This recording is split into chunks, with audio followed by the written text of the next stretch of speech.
Well, we are back, huh? We're back at the 9 Club, everybody. Today, we have a very special guest. Mr. Andy Anderson is with us, dude. How are you, dude? Dude, I'm well. Are you well? I'm swell. Every time I see you, I feel like you're swell. Yes. Are you ever in a bad mood? Yes, frequently. Frequently? But Do you put on a... Do you show your bad mood, or do you kind of put on a... I go in a cave. You have a cave. Yeah. Your personal cave. Yeah, I just go out without my helmet on so people don't know who I am. Oh, okay. Oh, without your helmet on, yeah. The helmet is... The helmet gives you away, for sure. Yeah, right? So, and then I can just kind of like linger around and like, don't look at me. And then, I don't know. It's what sucks is when you're in a terrible mood and then someone comes up, they're like, dude, what's up? I'm sorry. And I'm like, get out of here. Yeah. You know? Oh, it happens, dude. It happens. Yeah. I don't know. I mean, you've exploded into the skateboarding scene, man. You're very popular. He's got one of the best-selling boards out there, Jeron. I heard. Man. That's amazing. And but I go through the same things too. Like I'll even if like I'm walking down the street and I'll see skaters, like I'll like cross the street and like or like turn my back or like go the other way, you know. Because sometimes I don't know. Okay, do they know who I am? Yeah. Do they not know who I am? Am I going to say like, "What's up"? They're going to be like, "Who's this fucking weirdo fucking saying what's up?" You know what I mean? Like all these thoughts run through my head, so I just avoid the whole thing and I just turn away. Yeah, fair enough. Yeah. Even when I'm in a great mood, I go the other way. You know what I'm saying, Kelly? It doesn't matter what mood I'm in. Yeah. I think it's hard when you're like in the middle of doing something and someone comes and says something. That's always tough for me. Like working out, like if you're working out, you're like going hard or you're skating. And someone comes up, they're like, dude, you're like, what's going on, man? And then like that you try to cut it short, you know? Yeah. But I've seen him at contests, man. People flood. They come over to you, man, like crazy. It's pretty awesome. Dew Tour was wild. Yeah. She was wild. I love that. Definitely wild. Do you know what the allure is to you? I mean, do you know why these kids love you? Is it the age? You know, you're kind of like, because I feel like the older you get, the younger kids relate to younger kids, right? I think not that you're like super young, but you know what I mean. Well, I'm 25 now. And Okay. I look younger. You do. So I think I get like both age brackets, you know, by how I look and then how I act, you know. Right. And How you act. Yeah. Maybe I think they might like him because of his skating too. No. This, I mean, that's obvious, right? But Yes. I'm wondering if it's the kid. It's a little like out, you know. I work hard at making myself approachable. Yeah. And I feel like a lot of skaters aren't maybe Approachable. I I can see I that. totally somebody get that. else isn't, but that's something that I focused on, Right. because when I was a kid and stuff, I would teach skate lessons at my local skate park, and I'd actually work for the city. Okay. So it was always like, hey man, like kids are gonna know who you are, and you need to like always have like a good face on in public. Best behavior. Because I was like working for the government, teaching skate lessons. So it wasn't like people knew who I was just because I was at the skate park all the time. Right. So I kind of, and I'm just that friendly guy, dude. Yeah, Like you are. in high school, like I knew everybody Yeah. in high school. So like, I love that. I get it, man. I don't know. It's just kind of. And the mustache doesn't, I mean, it works too. It works, man. Sometimes the mustache can throw people off. You know what I'm saying? If it's just the mustache, listen, like Tim, you know? Oh, Whoa. well, That's how it starts, though. It starts with the mustache first. Well, at least for me, I'm speaking on behalf of myself. But mine started off as the mustache too, and then eventually grew into what it is now. We talked about this a little donut. bit, but you've never. That's been there for how long? You've had for days. For like- I've never cut it. but it's like since how long you think? Since I grew hair on my face, fucking 18, 19. Like, What, really dude? for- But you haven't, it's the same thing with you, right? You haven't, yeah, I just don't grow hair. So you embrace it. never shaved. There you go.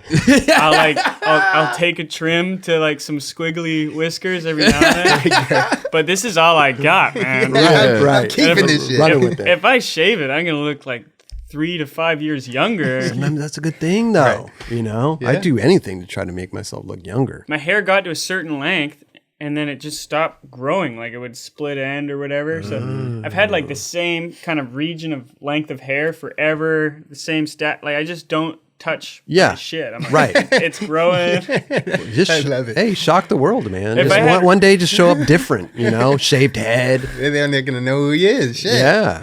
Yeah, like if I had regular jeans, like my beard would be down to the ground by now. But it just doesn't. It's weird that your hair stops growing. I didn't know. People. If you don't get it like clipped, like cut every now and then, like he'll get the split ends. Yeah. And that's when it's just like it keeps- the sides of this chill. This guy ain't taking care of me. Yeah, I might as well chilling. just I'm stop. chill.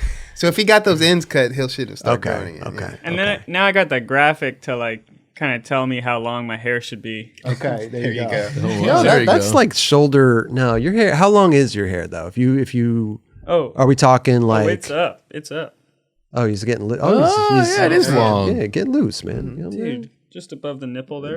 nipple height. Yeah. go. Okay. Nipple height. Even to the Got some nipple. length to it. Yeah. Yeah, do your thing. Yeah, hair. Just Let let it all down. let it all Let down. it all right? down. Yeah. Sometimes you got to do it. Sometimes you got to do it, man. However, mine is always in a Little bun. Yeah. How long's your hair?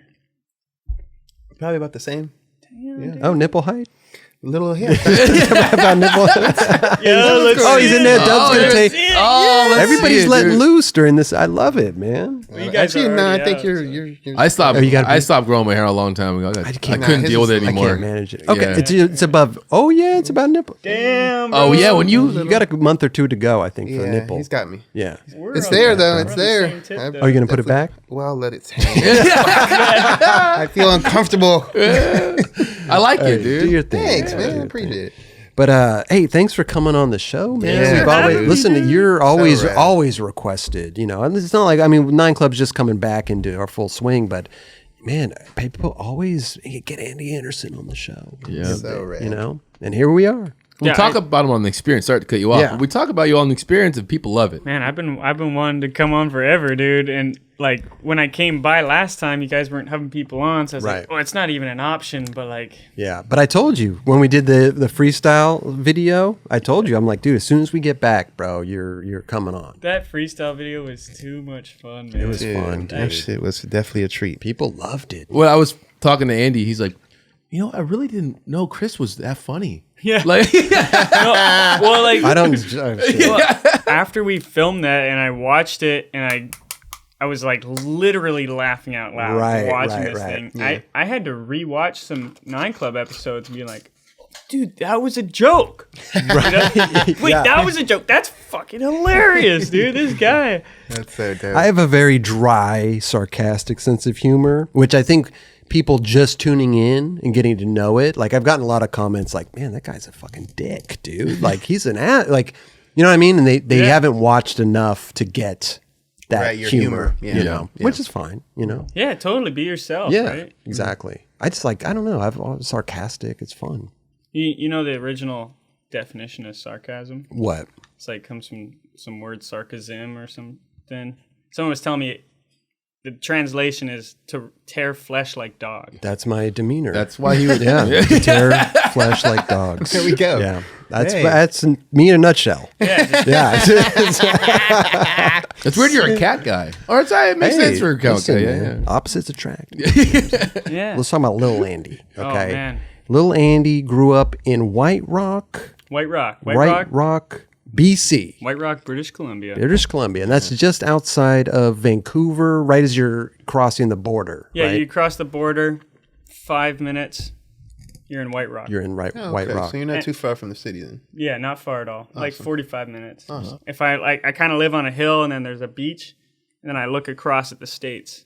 Oh, wow. amazing! What's like Seattle or something? Or Yeah, the town there is called Blaine. oh, So it's like okay. the White Rock of the states. Is like just. Oh. But I call Vancouver like San Diego of Canada because it's like the southwest coast. Gotcha. Yeah, yeah. Okay. You know what I'm I saying? see. I know what you're saying, but there's no LA though. Huh? No. There's no LA of Regina. There it is. okay. Yeah, you gotta. Just drop Can't it. forget about Regina. yeah. Yeah. That's a little inland, right? That's our LA. Yeah. That's what it is. Regina's at there, the Riverside. Yeah, or Saskatoon for that matter. Saskatoon's up there. I love the names in They're BC. the They best. come up with the most fascinating names. Okay, I got one for you. I was working at Ultimate for a little bit, and that's Kevin Harris distribution company up there, and I was doing cold calls, and there was this one town in Winnipeg called Winnipegasus, Winnipegasus. Wow. and they would just get me to call them just for the sake of like, hey, let's get Andy to call Winnipegasus, like that was the city name. Isn't that weird? Shout out Winnipegasus. Shout out. Do you remember the skate shop you would call over there? Yeah. No, I don't No, you remember. don't. Okay. I'm sorry. I would have been impressed. I mean, Yeah. Yeah. If they didn't call it Winnipegasus skate, I don't know what they're doing. Yeah, that was pretty Basically. sick. So White Rock, Yeah. they have a painted rock there. They have a white painted rock. They a have white rock. a big white rock. on the How beach. big are we talking? Oh, it's on the beach. Yeah. How big is it? Is it a big white rock? It's about the height of the ceiling Okay. from the wall to like here. Okay. So It's pretty circular. It's like a giant snowball. giants. Yeah, it's okay. a giant snowball. Interesting. Roger Googled. Did you Google that? Yeah, of course I did. They're the best. They are the best. That's what it actually is. It's a giant snowball. Because there's Raj in Boston. They have the what's the Plymouth Rock. Plymouth Plymouth Rock? Rock. Yeah. And that's And pretty small. It's just a fucking little rock in it. They built a cage, like they put a rock in a cage, and they Oh call my it Plymouth gosh. Rock. And now here's White Rock. They paint this rock white. Yeah. Well, there's And a name whole a Marketing, city. baby, marketing. Name a whole town after it. there's whole stories about it, Oh, okay. dude. Like legend has it. I love That, that. This fucking rock. Okay. Yeah, this rock was like this sacred piece of granite, and it was like sitting in the same spot forever. And then the white man came and wanted to build a railroad right through where the rock was, so they had to move it 20 feet over.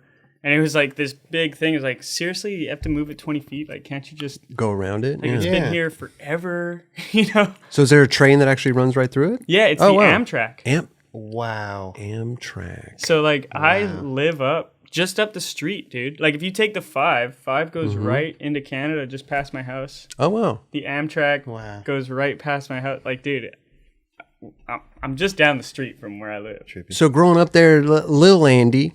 Let's talk about Lil Andy real Oh, yeah. quick. Lil Andy. When did you discover skating? What age? I was first inspired to start skating at the age of 3. Wow. How do you know Inspired this? at 3. That's wow. amazing. I don't know if I was inspired to do anything at 3.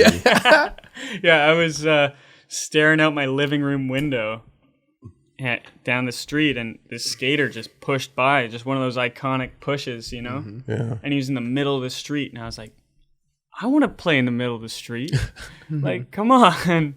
Like, that looks fun. That looks free, you know? And just the aspect of standing still and moving at the same time.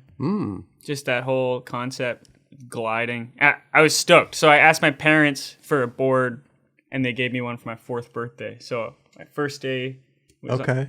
April 13, 2000. 2000. You're 4 years old. Yeah. God damn. So rad. What board was it? Just a regular? Wait, Did they go to what year was it again? 2000. 2000. Yeah, I Okay. started skating in 2000. 21 years. 21 years. It's easy to calculate. Yeah. Yeah. Thank God. Even I got that one, Kelly. Even I got that one. So you got a board at 4 years old. Do you remember what board? Was it just a... Yeah, it was a switchboard. So it had 4 wheels, obviously. I'd hope so. But it had 3 wheels. Like, that's not a Yeah, skateboard. but it had a foldable handle. So it was like a 4-wheeled scooter. Oh. And then you put the handle down, and it would... You turn into a skateboard. Yeah, it would turn into a tail skid. Like, the handle would be the plastic. Wow. So it would actually fold into itself. Was there like a groove on the board that the handle would go into? Yeah, it would... It, like, created the tail. So you kind of step on the handle. Oh, with your interesting. Wow. Huh. Okay. So did you use it as a scooter or you just strictly skate or both? Strictly... Like, I used it as a scooter to learn. And then it was like... I can't even say that, dude. It was harder to maneuver as a scooter. Right. You know, a scooter, you normally got the swivel. Yeah. You gotta, You kind of need that for the handle to be of use. Right. Otherwise, right. you're just kind of like hanging on. So it made an obvious progression that if the handle's up, you're not doing it right. So the wheels turn. So when the handle's down, it kind of locks the wheels into place. No, the wheels didn't turn. It was They just didn't. It was just like a skateboard with a. Gotcha. You'd have to lean and do all the yeah, things. yeah. Okay. Yeah. Gotcha. And so you rode on that for a while, right? And Yeah. then you were like, okay, listen, time to upgrade. I need a real board. Yeah, did you even like see real skate tricks at that point at 4 years old? At 4, I don't know, but pretty soon after, because my home park, the White Rock Skate Park, was built in '97, and it's like, it was like the best park when it was built. Now it's considered not very good at all. Gotcha. And it's kind of decrepit. It's all asphalt in between concrete ramps, Oh wow. and there's like big cracks between the asphalt and the concrete. Right. I'm trying to think what ramp. like maintenance or updating to it. It's the rail. It's the park that frickin' Muska? Crooks Yeah. with the boom box Oh wow. Where you got slammed? in Fulfill the Dream. Oh, and fulfill the dream. Got you. That's my home park. Wow. Amazing. That's pretty Amazing, epic, dude. Yeah, dude. I was like, yeah, man. Oh, yeah. So that was before your time, though. So you skated right after Muska crooked that thing pretty much. Yeah. So Yeah. but the scene was pretty hopping. And then there's like a local skate shop called Board Kennel, and that was like so highly coveted. So you would take your little half board, half scooter to the skate park Yeah. and skate around. I was at 4. I was doing cul-de-sac. Cul-de-sac. Work your way up to Right, get into right, the skate right. park. for Yeah. sure. A little intimidating sometimes, those skate parks for a little Yeah, kid. definitely. You know? Oh, for sure. Oh yeah. So maybe 5 or 6, now you're going to the park. Same board? You had that board for a couple years? When I started going to the park, I started getting like hand-me-down boards. Okay. Yep. So they like it'd be like cracked and they can't skate it, but I'm like 5. Right. So I'm like, I'm down. sweet. Yeah. I remember my first set of like real skateboard wheels, and I always look for them because I don't think the brand exists anymore. It had like a spiral with an arrow on it. I have no idea, but I just remember like someone handing me these. Excel. Like, maybe there wasn't a brand name on it, but that's probably what it was. I just remember being at an event and somebody won the wheels and they didn't want them, and I was like, Oh, you got brand new ones. Take 'em, yeah. Nice. Yeah, dude. So you're getting this kind of, you're kind of building Frankenstein board, right? Just whatever trucks, wheels. and the LibTech with the slick. Oh yeah. Oh, LibTech. That was from Canada too, right? I don't know the history of LibTech, but I think it was a snowboard company. Yeah, I think they're first. from Washington area. Oh, okay. That- Right. I in knew it was that like neck up of the north woods. somewhere. Yeah. Yeah. But you could break them, and like they'd flex to the ground. But I was like 5, right? So, so I'm like, yeah, perfect. It's perfect. I'm Right. never gonna break this. Yeah. So, but going to the skate park back then and that young, you're probably seeing tricks going down, and now the light bulb's going off. Like, oh wow, this thing's flippable. It's jumpable. I can do stuff on it rather than just Scoot. scoot. Yeah. No, straight up, the progression came really well, dude. From 4 to 7, I was just kind of messing around in the summer. In the winter, I'd put it away. But it was like my main thing. Right. And then when I was 7, when I was 6, I put it away for the winter. And then I'm turning 7, and that summer I didn't pick up my board again. And I was getting kind of like antsy or something. And my dad was like, "You don't seem right. Like, Okay. I'm going to take you back to the skate park and see if that switches your mindset or something." Right. Interesting. Because I hit a point where I like dropped in the biggest ramp at the park. I thought I like did everything that I could do. You know, one of those plateaus. Gotcha. At like 7, dude. Like so dumb. I'm over this, Dad. I dropped it. I'm yeah, good. I did all this, did the yeah. biggest drop in. Over and then I dropped in the biggest ramp, like first thing, just being like, yeah, I knew I could do this. And it was exhilarating because I hadn't done it in a while. And I was locked in, dude. So that was the moment. That was the moment that I'm like, Wow. this is me for the rest of my life. Okay. And were you even ollie at that point, or were you just doing flyouts, A lot of flyouts. Canadian flyouts? Oh my god. Oh, wow. Yeah. So I said the park was built in 97, but I lied. The street park was built in 97. Then there's a bowl there that was built in 89. Gotcha. Oh wow. Oh. So they built around that. Yeah, so they built around the bowl. Yeah. But the bowl is like the last bowl to be built without coping. What? So it was like this weird transitional stage. So in the 70s. This might be the park that I've gone to. Like, did Rick McCrank ever skate this park? Oh, yeah, dude. Yeah, so this must have been his local park, too, because he used to fuck that park. Is it the one with the big hip that he used to do? Yeah. That's the park. And Penny has skated there too? Yeah. No Yeah. way. Wow. That park is legendary. Yeah. Okay, it's all coming together. Yeah, dude. So I don't know if you guys know the Expo 86 event that happened in Vancouver. So that was I like wasn't even skating back the then. biggest thing for skateboarding to happen. Like Rodney Mullen and Tony Hawk and Asoy and like freaking everybody was out for that. At that time. And this guy, Monty Little, hosted the event. And he also built the really famous snake run called Sealand. It's right between Mount Seymour and Lynn Valley. Okay. Sealand. But it's this crazy snake run that he built in 76, oldest park in Canada. Concrete. I mean, just laid the wow. It's impressive. So well designed so that the flat bottom of the whole snake run slowly goes downhill. So you can just be a beginner and kind of cruise at the bottom. Oh, cool. But then all the S's like intersect, so there's hips in the middle, so you can you can cruise down and then go over the hips back up. And it can be like as difficult or as easy as you want it to be. Right. So if you go on YouTube and look up radical moves, you see it's like a video. It's like a 2-hour long movie kind of that event. That's amazing. You can see old Tony Hawk just posted footage of him skating in it. Oh, really? On Okay. Instagram. Oh, wow. I'll have to check that out. 86 Expo, right? Yeah. Damn. But yeah, so Monty Little built that bowl, and then he built Griffin Bowl, and then he built Whistler Bowl, and then he's building White Rock, and he had to go on vacation. This is legend. Legend has it. He went on vacation, and he had a partner, and his partner was like trying to be innovative and like include like more half pipe style. Like he was seeing other places they were doing more coping bowls.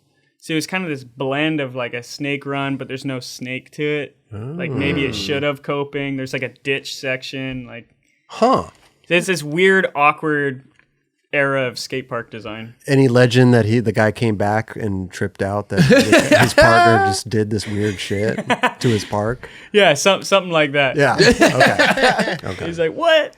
The hell did you do, man? What did we do to What our were you park? smoking up here, bro? So, okay. So that's the park you grew up. Amazing. Rick McCrank, Yeah, he used Penny, to fuck that damn. thing. Chalmers. Chalmers, dude. Chalmers has the fly out bail clip Okay. in his. What about Sluggo? Oh, yeah. Sluggo did learned some the flips. backflip. Yeah. Dude. Damn. Yeah, that park That's is rad legit. to grow up at a legendary park like that. I mean, at the time you didn't know fucking legendary, but no. you know, that's amazing.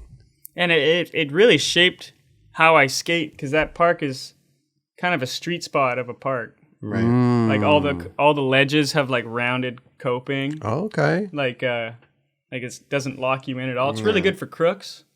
Perfect. But like try to smith it or something. Oh, It's not yeah. gonna work. It pushes you right out. Yeah, it pushes you right out, dude. Yeah. Well, that was a funny part. Is that again, Dew Tour? When I saw you there, I was like, "Oh, you're here to skate the street contest?" You're like, "No, I'm skating the park." I was like, "What?" Like he's on the Olympic team for I the know. park skating, and I just Did you see his run, dude? Yeah. Oh my god.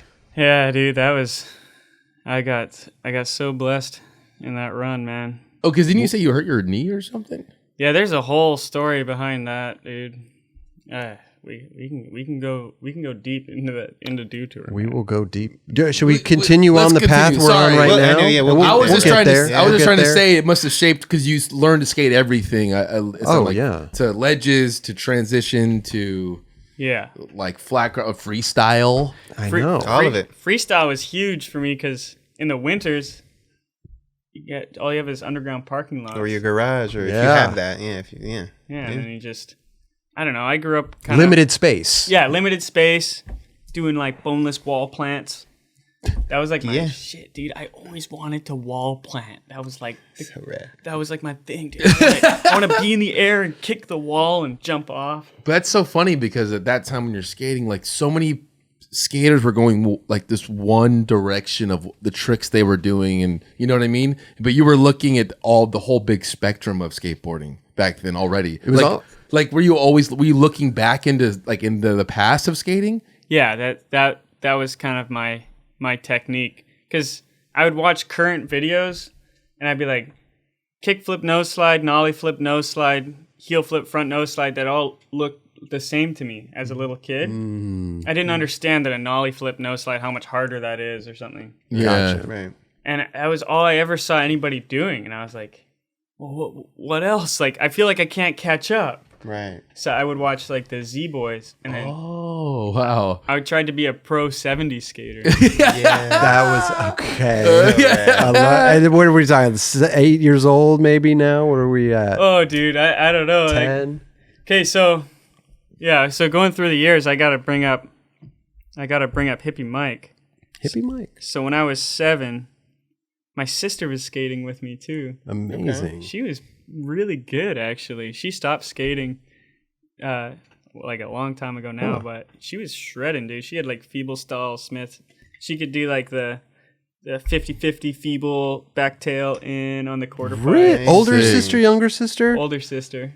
No way. That's awesome. Yeah, it was pretty bad. At that time, who was better? Was she better or you better? It was definitely neck and neck. Really? Okay. And then my parents got her into skate lessons, and there was like a minimum age of 10 for the lessons.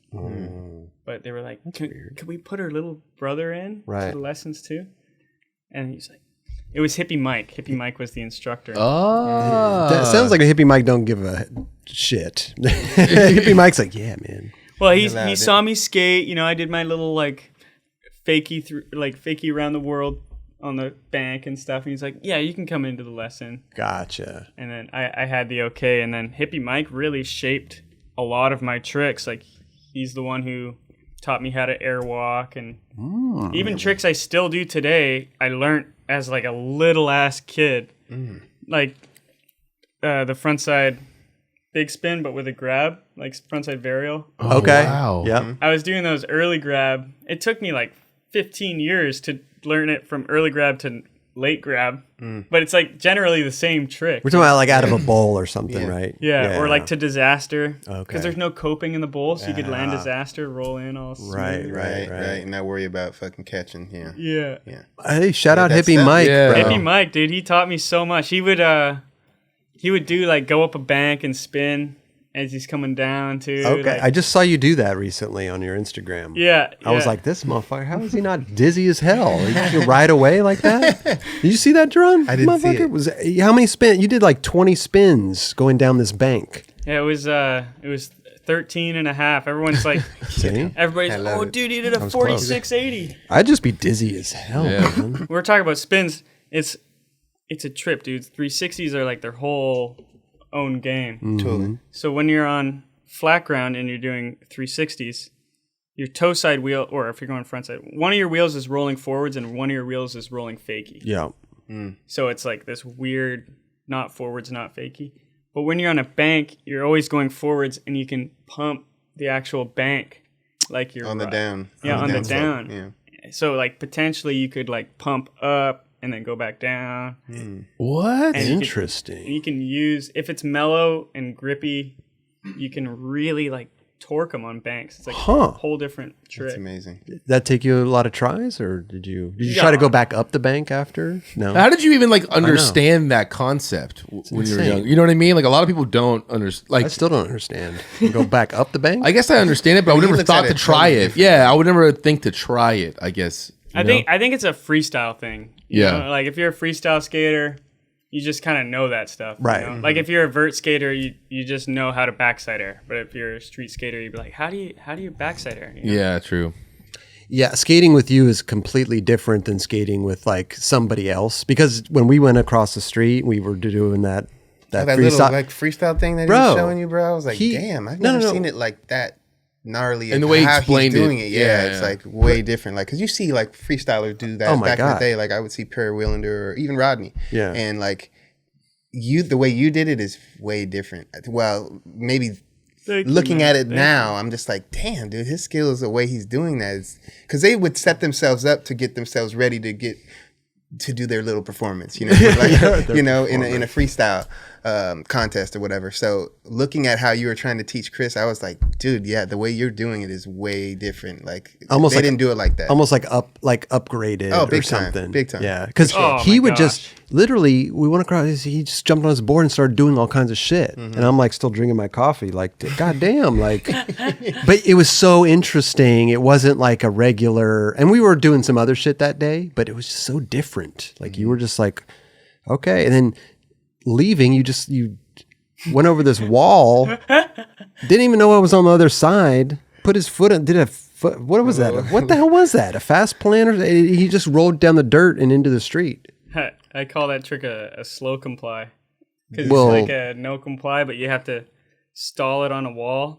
I saw Bill Danforth do it. There you go. Yeah. Dude, you know about all the OGs. Oh, yeah. Too, dude. That's fucking so dope. That's one thing, you know, about kids these days. Like, they don't really do their history, or not that they should. You know, obviously, I think there's a lot of. But it's like, how far back do you go? Of course. Yeah. Like, and if you do have like someone like, what'd you say his name was? Bill like, Danforth. Bill Danforth, but the guy that was showing you Hippie Mike. Hippie Mike. Yeah, Hippie Mike. If you have guys like that are kind of showing you the way on how he skates, so he's obviously inspired by the old school way of skating. Yeah. So then you're like, okay, well, maybe I should start, you know, paying attention and looking into these guys. You Totally, know? man. Totally. So that's rad. I mean, and that's paying it forward. And I think that's one of the things, especially like, you know, especially where I'm at in skateboarding, that was done for me. Mm-hmm. So I feel like, you know, these days that's definitely neglected. There's a lot of kids that are 25 younger and they don't give a fuck about the past. You know what I'm saying? They care about what's current. Mm-hmm. So for me, I definitely look at it like I admire that you, man, really pay attention to history of skateboarding and really, like, you know, it inspires you to do what you do. Yeah, that's amazing. It sure does, dude. I'm like, all of my tricks that people think are new came from back then, dude. Right. Well, it's like, imagine if he was doing it, but posting like, you know, NBD on his Instagram. Imagine. But like, you know, like I pay my respects to the people that came from like you guys and stuff like that. But it's interesting from his standpoint that he's paying his respects to everyone a part of skateboarding as a whole. 30 years back and but shit, like, you know. To freestyle, to street, to transition, to vert, like whatever it is. You have to. Like, you know all of that when I'm like, oh yeah, what? Bill Danforth? I don't know. I respect the guy. I don't even know who he is really though. You know what I mean? I've heard the name. Many times. So that's incredible as well. So yeah. That one stands out for me because Bill Danforth definitely was impactful for me, like along my journey. Right. Dude, he's like the only pro to make it that still pushes Mongo. Yeah. Amazing. Yeah, he was one of the first guys to push Mongo and made it, like, I wouldn't say made it cool, you know, or made it somewhat relevant. Like that was his. Yeah, that was his shit. Like him and Randy Colvin got a pass. Totally. Gotcha. Oh wow. Yeah. Even though it's been like a fucking joke to a lot of people, but like at the end of the day, man, they fucking pioneered that shit. Mm-hmm. You and people doing it switch, people always trip out like, bro, that looks dope switch. Right. First of all, I like it the way it looked when Hell you're doing it. Tiago still does. You know? I don't really see too many people do regular stance push like that. No. So I mean, switch Mongo though. Miss switch all day for sure. People try to do the switch push. Yeah. But you got dudes like Tiago who you're like, whoa, dude, you just switch Mongo, looks sick. Yeah. Right? Oh, when you make it look like that. But he pays respects to, like, because he's watching you guys skating TX or something like that. You know what I mean? So yeah. Yeah, I think that's definitely where I pull my stuff from. My favorite era is the era right before everybody mastered the ollie. Okay. Oh wow. When like street skating was like popping. Yeah. But ollieing wasn't like a thing Involved, yet. yeah. You know, like, You're street surfing for the most part. Like, just like run and jump off stuff and throw it under your feet. I don't even know that era, man. I feel And you just like, are you finding old magazines and stuff like that, and that's how you look at it, or It's all YouTube. just YouTube stuff? find anything on YouTube, dude. Dude, Bill Danforth has this one video out. I always talk about it. It's called Street Survival. And it's like an hour and a half long, like, this is how you skateboard, like narrated, super cheesy, like starting with the push and then the tic-tac and all this stuff. Yeah. But all that stuff you could rent those. Like there was like a video I rented at my local video store. They had those videos and I'm like, fuck. I avoided those ones because I didn't need this step by step. I think at that time I was more like looking at the contest. Right. But all that stuff's important though. For sure. You know, even nowadays, we joke about it on the show, but like kids can barely push to the 15 stair that they're about to tray flip. Yeah. And you're like, yo, that push looks very scary. Like you should learn how to push before you try to tray flip those stairs, bro. For Like, real. I see it all the time. Yeah, dude, it's frightening. The basics are very important to skateboarding. And you know? in this video, they do like a how-to kickflip, and the guy freaking lands on his tail. Like, they still didn't have it, you know? Right. It wasn't caught clean. Like, no, they did the first one. All right, we got it. Move on. Yeah, exactly. It's just one in the bucket. So going back to growing up at that park, what was the name of the skate park, by the way, in White Rock? Well, it's called White Rock Skate Park, Okay. but it's actually in South Surrey. It's like 4 blocks. It's right there. Yeah. Right. So did you get then like shop sponsored or park like how did you climb up the ranks there? So Hippie Mike was teaching me, and he All had comes back to Hippie Mike. Oh, full circle. dude, those early days. Dude, Protest Hippie Mike. skateboards. Protest skateboards. Yeah, Roger knows, man. Protest was like the dream sponsor for me. You know, he had his own company. Hippie Mike, that was Hippie Mike's company? Yeah. Protest. Protest skateboards. Yeah. and That was your goal. that was my goal, bro. Okay. But he like wanted me to be able to kickflip first. Of course. There's gotta do there's a that. criteria Yeah, that you have yeah. to meet. Yeah. But it was just like trying to get on Protest for a long time, and then different stuff happened, dude. When I got on Protest, wait, no, that happened later on, actually. When did you start teaching Hippie Mike how to skate? Oh, that still hasn't happened. Yeah, that never. Dude, Hippie's just so funny, man. Like he's like the first guy I've seen that put trucks and wheels on a 2x4, Amazing. and he filmed like a whole 2x4 part. I love Wow. that. I gotta check Hippie Mike That's out, man. sick. Yeah, Yeah. he's got some footy, dude. So you were trying to get on this Protest skateboards, and what are we talking? Are we now older in age? I wanted to get on Protest since I was 7. Okay. But other stuff happened. I think my first. Oh wait, no.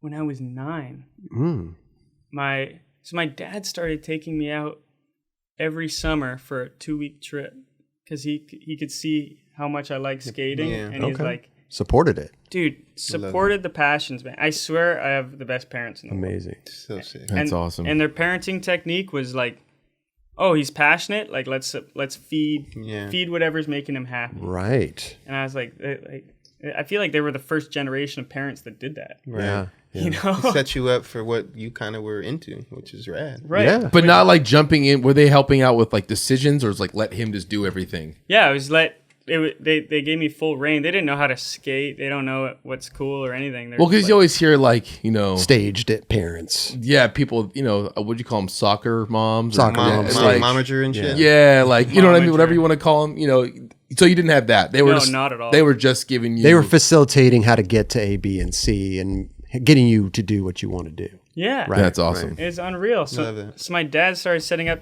these like we'd go to Vancouver Island for 2 weeks, and every day go to different parks, and I would just be like fucking wrecked, man. Like big bruise on my hip and like sprained ankle, and like let's keep going, man. Yeah. And my dad's like, yeah, Yeah. Okay. quietly from the car. Sure. Or filming, dude. So much dad cam footy. Ooh, Amazing. nice. You got to come out with a Rad. part. Oh, that, dude, rad. I got my like 2008 video out See? on Yes. Instagram Bro. or on YouTube, bro. 2008. Check that Okay. shit 8 out. years. Yeah.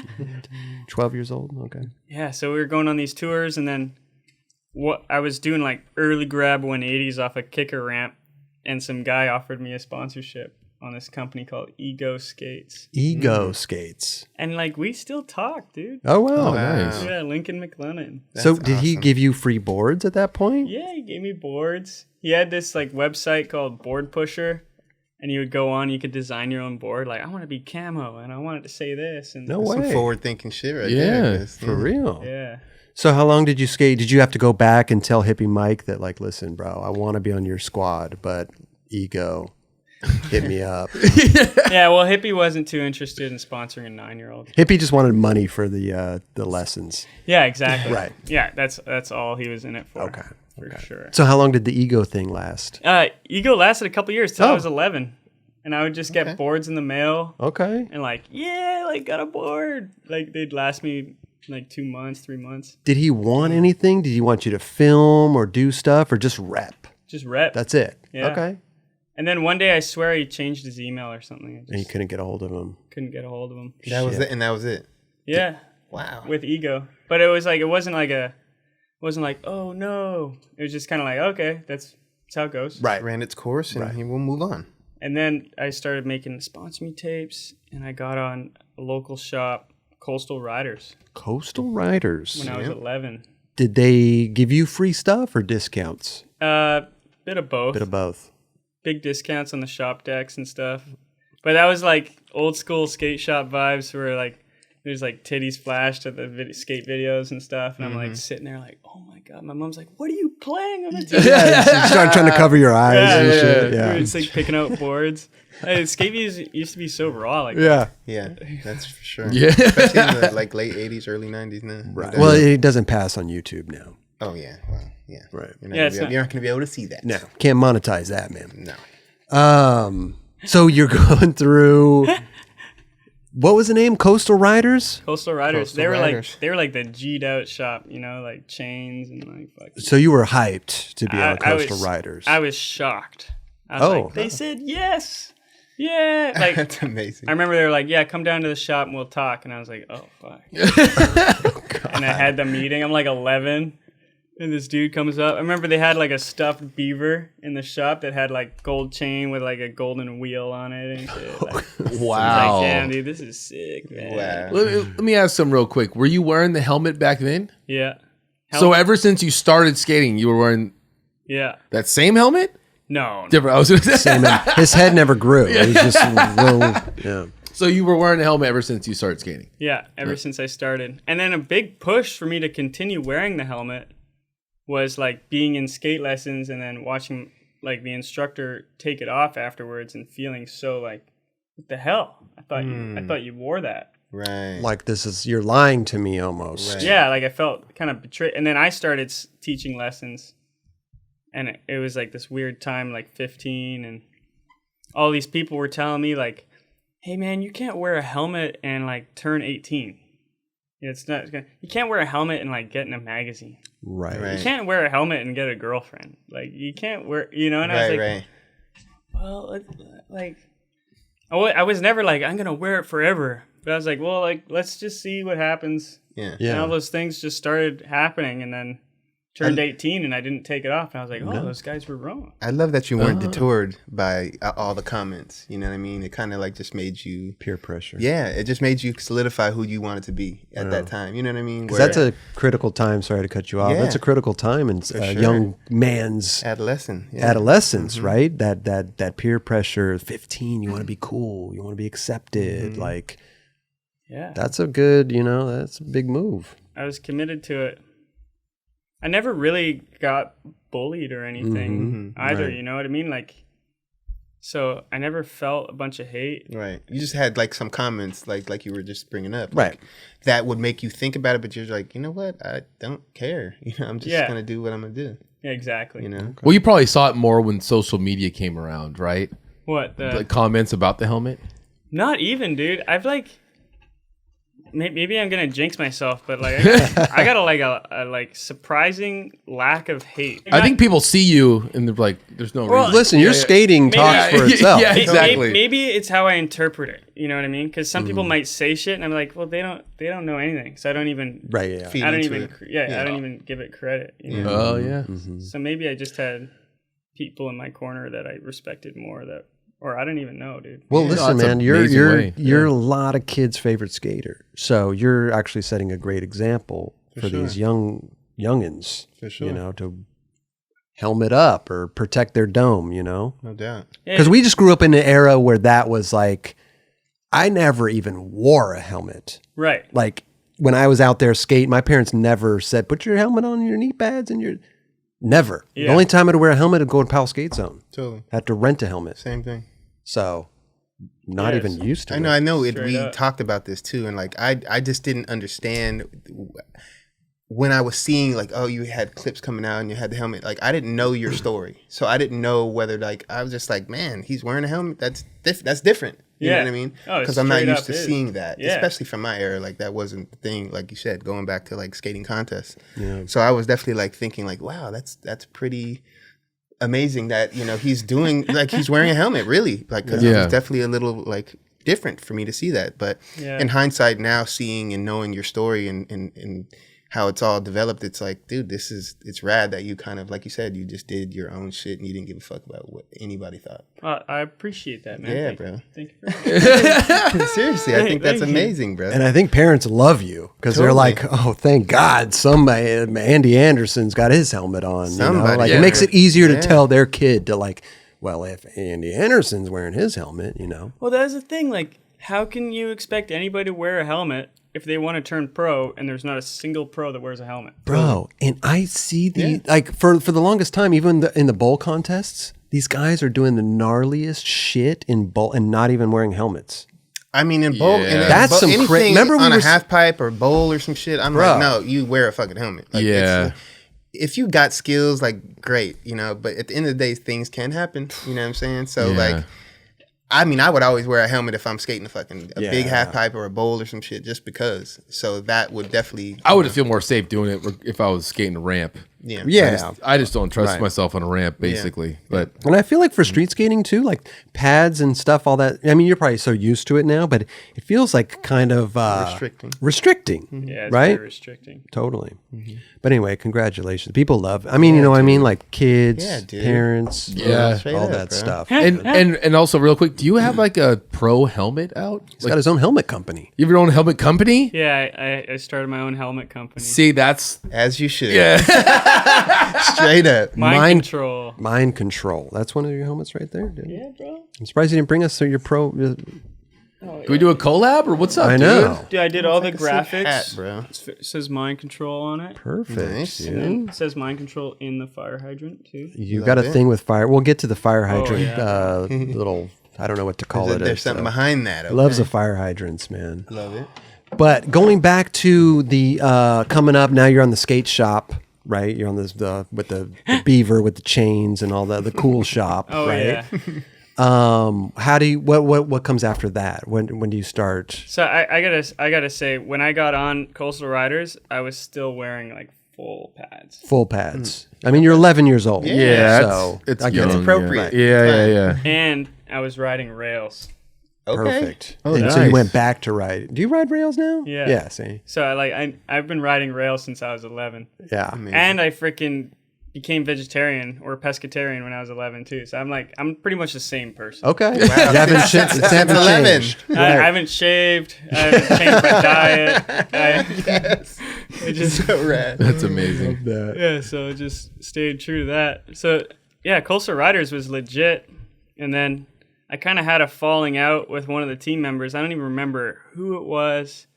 And like, I'm not trying to talk down on Coastal at all. Mm-hmm. I was so young, and the kid was probably like 16 or something, just talking smack. Okay. And I was at the skate park, and the guy's like, "Hey, you ride for the same team as me, right?" And I was like, "Yeah."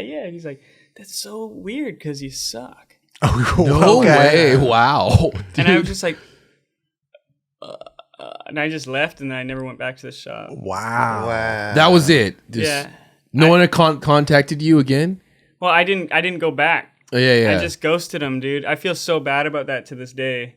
Huh. And it was Are they still around? Yeah. Oh, so have you gone in there since? Or? Oh, yeah. Oh, okay. Yeah, we're all tight. And all the guys on the team, we're all tight, dude. Right. But it was like, that had me a little shook. Is that dude that said that to you still there, or you don't remember? I don't remember who exactly it was. Okay. Thankfully. Yeah.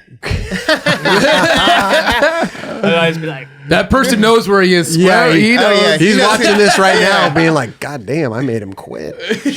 I made him Andy Anderson. There you go. Straight up. There you go. so, He helped. He helped that power. You harnessed that power that he just said to you, and we're like, all right, we're gonna use this. Yeah. You know what I mean? Straight up. So what'd you do after that? That might have sparked my like pathway away from street style. Okay. Oh. Because they were like represented street skating right. where I was from. Okay. So then I started hanging out with PD from Skull Skates. Skull Skates, And which then- you still skate for Skull Skates to I this still day, skate. which Yeah, is I- weird. We got to talk about this.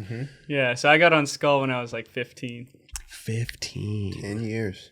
And is it a shop as well? Is Yeah, that PD's Hot Shop. PD's Hot Shop, and they have Skull Skates, Yeah. which make skateboards. Steve Olson. Yeah. Yeah, Steve Olson, Dwayne Peters, Yeah. Christian Asoy Hammerhead. Legend has it was originally designed by Skull Skates, and then he started Hosoi and took the shape. Gotcha. Because he That's designed true. it, rightfully Yeah, so. I think that is true. Okay. Bill Danforth rides for Skull Skates. Who else? A lot of guys, dude. Carlos Longo. So they started giving you boards. Oh, And I still go into Skull Skates with money, dude.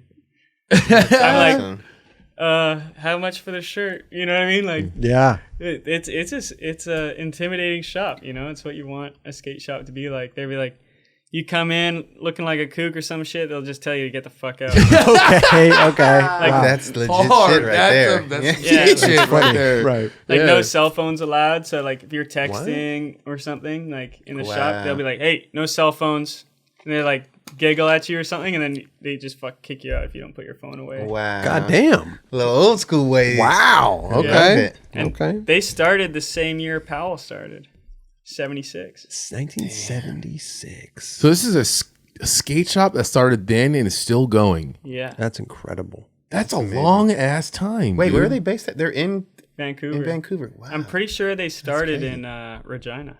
There you go. It's all tying together, man. It all comes Time back together, to Regina. man. Regina. I'm pretty sure that's where the original shop was. Huh. I wonder why I didn't go there when I went up at Vancouver.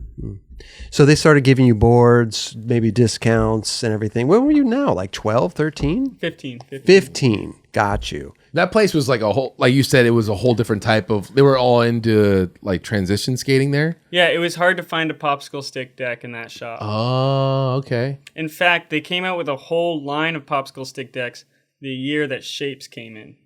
Like they're just so anti-culture. They only sell Shapes when popsicle sticks are in, and then when like Welcome blew up and everybody's selling Shapes, they just came out with all popsicle stick decks. Amazing. I love it. So They're like, good. That's going against amazing. this grain. Yeah. So funny. So you still ride it from to this day, Yeah. but how did did you just start getting, wait, when did Powell come into the picture? Let's talk about this real quick.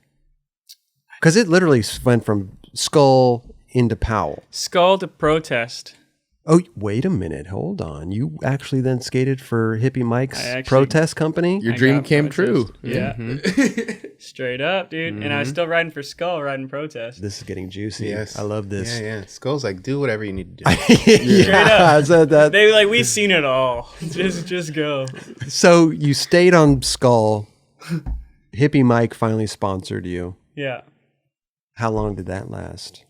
Lasted up until Powell, dude. So like Skull was great because they had freestyle boards, they had all the old school boards. They were like teaching me about Matt Hensley. Dope. Or I'd be doing combo tricks on the quarter pipe, and Jeff Cole would come up and be like, "Hey, have you ever heard of Chad Vaught? You know what I mean? wow, Like, you yeah. should watch this 8th Street video." Like, they kind of Schooled you. schooled so me dope. Love that. heavy, dude. It's what skate shop should do. Yeah. Exactly, Teach dude. about Yeah. the fucking Yeah. history and the culture of this shit. Yep. Straight up, dude. Share the wealth. Yeah. That's one of their stickers. Like, share the wealth. Teach a kid to skate. That's so cool, man. Yeah. It's all dope. It's all like PD's brainchild. Do we know how old you were when you got sponsored by Powell? Or maybe even flowed? I would have been around 18 or 19. Okay, so we're talking okay, So I got on 4 more Skull years. when I was like 14 or 15. Got you. And then Protest in the middle Yep. between that and then Powell. And Powell. So you were on protest for at least 4 years or 5 years. Or I'd say like 3. 3 years? 2 or 3 okay. years. And then how did Powell even come into the picture? So this is too good, bro. This is too good. I love it. Yeah, let's hear it. So Make some popcorn, Kelly. Yeah.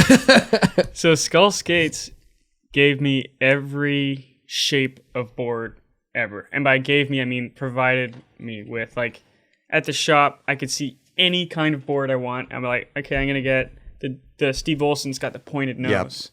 And the Dwayne Peters had, like, it was more of like a wide bullet, kind of like an old Dogtown board. Okay. And then I wanted a board without a nose, and I was like, this sucks. Like, I actually need a nose.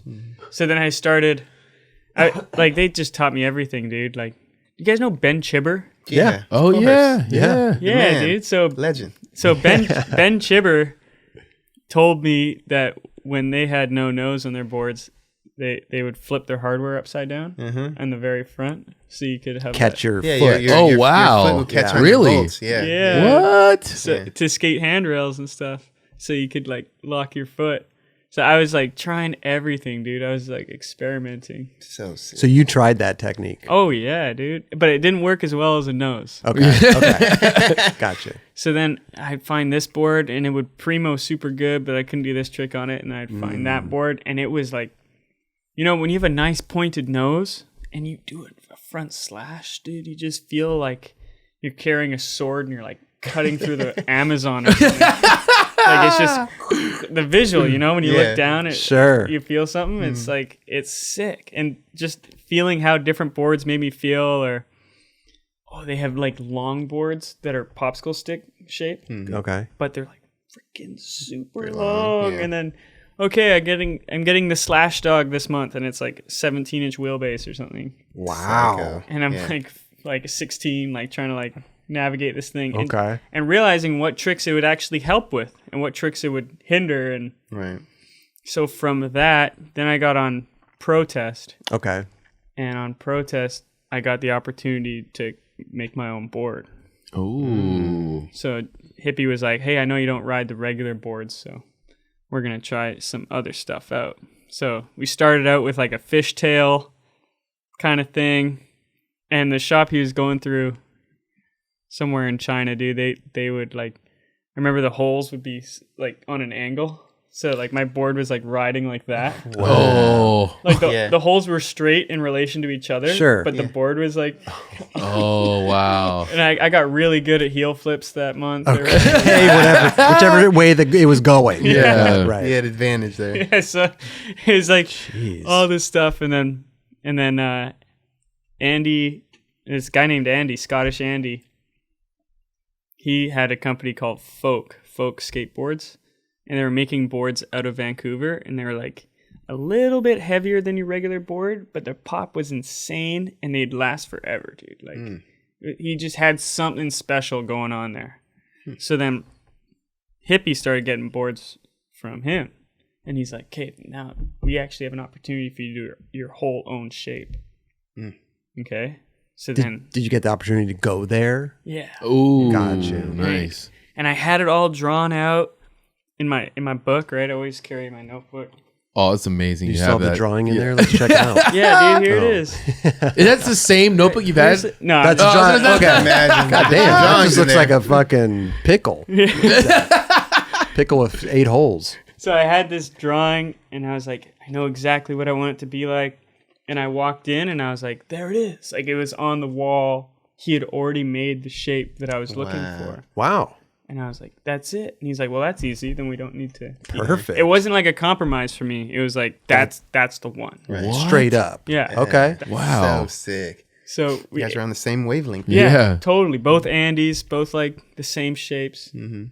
So this board in particular, like my Powell board Yeah. is like a new and improved version of that original drawing. Got you. Got So you. originally had like rounded nose, and then it was square, and it would come down just like my board, come down like a V, and then hip out, and then it was like a big square tail. Right, right. We'll talk about that in a little bit for sure. We got it right here. Because I want to know. Yeah. Because every little groove on that board is for something. Purpose. Yeah. Straight It's a up. purpose. So we'll get into that, but keep going. I want to. Yeah, so but on that board, it was sick, but I couldn't primo. Like on the one side, it was the perfect width for a primo, but in the back, it was narrower, which was aesthetically pleasing, but then it wouldn't primo Function. flip. And then the tail was super square, which was great for some things, but I couldn't get my pressure points right. So then, like, I started working with Andy, Scottish Andy at Folk, and we started like really hammering it down. So we need to widen this out so it's exactly here, and then we gotta chop the corners off the square so that we can like get these pressure points, and then I pretty much had that board. That was it. Okay. To bring Powell into it. So before all of that, I was still just on skull skates. Kevin Harris, who's the first pro from Canada, freestyle skater, rode for Powell. Legend. Mm-hmm. He started a freestyle competition, World Championships, and he started hosting that like just 20 minutes from my house. Oh, wow. Nice. Okay. So it was the World Championship freestyle competition, 20 minutes from my house. And I had a Skull Skates Kevin Harris board, which was just an exact replica of the Powell Kevin Harris board with a different graphic on it. Okay. And I like competed and showed up. Man, there's a whole story behind that too, but the World Roundup was huge for me because that's what really solidified me as a freestyler. Okay. Before that, I definitely freestyled. I was definitely I already had the Kevin Harris board with the skid plates. I already had that going on. All the tricks and you had everything, right? The primos, the manuals, all that stuff. But then this contest was like, okay, like let's really push at this. So everybody had entered like 2 months prior online, flown in from around the world. And I showed up like day of. Okay, right. Like, yo, what's up? Can I enter? And they're like, what? Who are you? Did they know about you at that point or no? No. And Kevin Harris said the funniest thing. He's like, how do you ride that board? I was like, this is your board. It's like so small. Like the wheelbase is like 13 or something. Oh, wow. Yeah. Was it pretty skinny? Yeah, it was like a definitely. 7. Okay. Oh, what? We're talking freestyle boards. So you're skating different boards already at this point. Oh, yeah. Because Skull Skates introduced me to like every kind of board. Yeah. Starting in 76, they had the steel wheel banana boards. They so freaking everything. Really, so you can go there and just get a history lesson, just walking around the store. Yeah. So did they let you enter the contest, I assume? They let me enter, and I came 5th, dude. Came 5th place in the amateur division. Okay. Yes. And I did like all this crazy stuff. Like I like took off my shoes for one of my runs, and I was like trying to like hang 10 and stare at the ceiling. And just like, cause it was freestyle, dude. You know, like just do it. And everyone else is like super serious, like World Championships vibes. Sure. Except for Don Brown, he's probably standing on his head somewhere. Oh yeah, straight up. Yeah. Was Don Brown there? No, Don and Pierre haven't come out yet, but Rodney's come out. Okay. Per Willender's come out. Like a bunch of guys have come for out. This contest. Yeah, to watch it and be part of it. Killian Martin. Oh yeah. Isn't aren't they doing it coming up in July? Yeah, it's coming up really soon. So the time's up if you want to enter it. Sorry, guys. Oh, man. I could show up last But it's going to be like online this time, though. Yeah, it's online. So you had to submit your videos and it gets judged and then they show it later. See what you're saying. Who's the judges for freestyle? Dude, they're insane about their judges, dude. Like it's probably the most like specific judging system. Like one guy's purely judging just style. Oh yeah. One guy's purely judging just freaking like technicalities. Yeah. And they're all specialties from those divisions. Like, well, that's interesting. I feel like I saw a breakdancing competition, and that's how they did that. Yeah, makes sense. Yeah, totally. So it's kind of relatable. I would think maybe. Yeah, I think so. So like Russ Howell is a judge and an announcer. I don't know if you guys know Russ Howell. No, old freestyler. Yeah, he's like. Could have guessed that. Anyone you're mentioning right now is probably more likely a freestyle. Yeah. He's arguably the first ever skateboard pro. So like, he holds the world record for the most 360. He did like 162. What? Damn. Yeah, I do like 13. I'm freaking hyped, dude. He's like going for like 10 minutes. Like, oh my God. Yeah, that's a workout too. I love that I'm learning history from a 25-year-old. On your own on the 9 show. Club. Yeah, it's fucking incredible. We can't possibly know everything. I know. But this is what I love. I was like, you gotta know Russ Howell though. I've never heard of Russ Howell. Longest handstand? Longest, I don't know handstands. Dude. And he grew up skating I just know Cherry Don Park. Brown. He did. That's a Long Beach little kid. That's amazing. Big Listen, feet, man, bro. I love it though. I love learning about this shit. Okay, what was his name? Russ Howell. Okay. Fucking 162 spins? Yeah, bro. And I'm sure he gets his arms in there, so he's going hella quick. Oh my god, yeah. Dude. That's Not get insane. dizzy. There's one guy right now named Ryan Bernelson, and he's from like Delta, like same place where I'm from, right around White Rock. Okay. And he can do 70 spins. But like when you're spinning that much, it's a specific setup. You can't do it on a regular board. Oh, I'm sure. Right. You need like steel wheels in the back. Okay. So really, really heavy wheels. You want them to be as heavy as possible. And then light, grippy wheels in the front. So when you're starting, you can like really push off. Wow. What? Dude. So there's like, Science, bro. This shit is a science. yeah. yeah, there's 360 boards. So like if you want to crack 100, there's no way you're going to do No. that. Or crack 50 even. It's weird. I've tried so many times. Now I know why I can't do it. It's like I can barely break 3. I know. Fuck. Yeah, so. So you entered the contest at fifth place. Did you get a trophy or anything, or money, or gift certificate, or what did you get? They're so good at they give everybody a prize to that contest. okay, You come everybody. 30th and you get like at least $5. or $5. That's cool. What did fifth Yeah. place get? I probably got another board. Okay. It was the Gotcha. first year of the contest too, so I was there since the first year of the World Roundup. Pretty proud of that. 2012. But you said also that it solidified you as a freestyler. Yeah. So that was your. But you skated so many different things. But did that mean something to you? To be identified as that? Yeah, that was huge for me Okay. because freestyle is such a tight community. Yeah. If you freestyle, you know every freestyler. Right. But like, yeah, I was gonna say, when did this happen exactly? I know you were like 18 or something, or 2012. 2012. So imagine that in 2012 there was a freestyle competition. Yeah. We had no idea. Like it's like you know it's like it's very niche It's so niche. in skateboarding. So niche. that Yeah. we never even heard of it Yeah, happening. yeah, and neither did the guys across the street at the skate park. What the fuck's going on over there? Freestyle? What are you talking about? Yeah, Guys straight up, spinning around in the parking lot. Okay, they're doing something over there, man. like straight up, there's a skate park like less than a block away, and like nobody knew it was I happening. love that. Yeah. I love that. So then is that how you got discovered through that contest? That's how I got discovered. So Skull Skates and Powell are both like some of the very few companies that support freestyle. Got you. So George Powell would go to the contests. He was there. He was there. Wow. Amazing. He went there to pick up Isamu, the little Japanese phenomenon. Yeah. Same on Instagram. Yeah. Right. So he was like killing it. And Are we talking about the same kid? He's a little kid still? young. He's No, a young kid? He's at like the time. he's like 17 now, Okay. 17 or 18.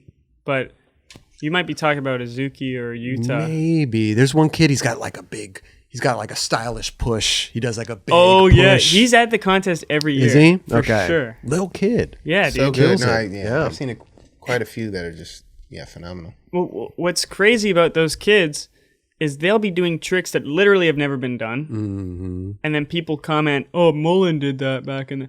You're like, "No, he didn't actually." Okay. Like, so, Wow. so there's this weird pushback with freestyle where it's like, you see freestyle, you think Mullen, right? So, and then everyone's like a Mullen, and if we can break away from that as freestylers and start becoming like individual, like, oh my gosh, that's this guy and that's this guy. I know what you're saying. Nothing against Mullen. It's just about that individuality. Right, like you're skating down the street, like you're Tony Hawk, Yeah. right? Right. It's just it doesn't mean anything Right. at a certain point. Got you. Right. Especially because Mullen invented like the kick flip, the tray flip, the heel flip, like all that stuff. Yeah. He didn't invent the Primo or the Casper, True. right? So True. he really invented street skateboarding. Right. You see someone kick flip, you should be like, oh, that's Mullen. Right. Yeah. Yeah. That's like, There you go. that's Mullen, right? All the freestyle stuff was Before. Right. I'm sure he has many freestyle contributions, but all the main tricks like the Primo and That people still do this day yeah, Totally. on a daily basis. Pogo. Yeah. Pogo. Imagine Love a good pogo. No, you don't. No, I have not. I don't. Imagine honestly though, imagine being Rodney Mullen and seeing what you did. Oh yeah. Like, Oh my God. like seeing what skaters are doing now. He's like, holy shit! I was the first one. I don't know, like what his what the work, contribution, his the work, contribution pretty gnarly. yeah, the work he did on his own is what made us all here. Right. I know, it's amazing. Right. He really built the framework for us Yeah. Yes. Oh, to, dude. to play with him, right? 100%. Like, Yeah. Andy, have you ever like hung out with Rodney for like a day or anything? Like, yeah. It sounded I like can it right imagine there. the conversations you guys have are just insane. Well, it's just funny because when Rodney came out to the World Roundup, which is what the contest is called, when Rodney came out to the World Roundup, my parents were his chaperone to like keep him away from the fans. Oh wow. Well, like bodyguards almost. Yeah. Yeah. Okay. And then I was one of the fans to keep him away. You're away from Andy here. Yeah, so I had dinner with him one night at this restaurant, White Rock Charlie Don't Surf. All my homies used to work there when I was growing up. Amazing. And I was like way too cocky thinking I was going to be like similar to this guy or like be able to relate to him. And we started talking, dude. He's on another level of thought. Oh my god, bro, Like, it's insane. He's like staring at me like when we're Intense, talking. He's yeah. like reading all my facial. You ever seen that show like The Mentalist or whatever, where they like he's like, oh, he curled his lip on Right, the left side. Which, you know what I mean? Like He's guilty. and He's then, reading you. yeah, straight up, dude. I felt so red. Like I didn't know what to do, man. Like it was insane. And then afterwards, he's exhausted. Yeah. You know, like it takes a lot of effort Totally. to communicate on that level. Yeah. And if you're not communicating on that level, then what are you doing, right? Like, I can't wait to have him on the show. Oh my gosh.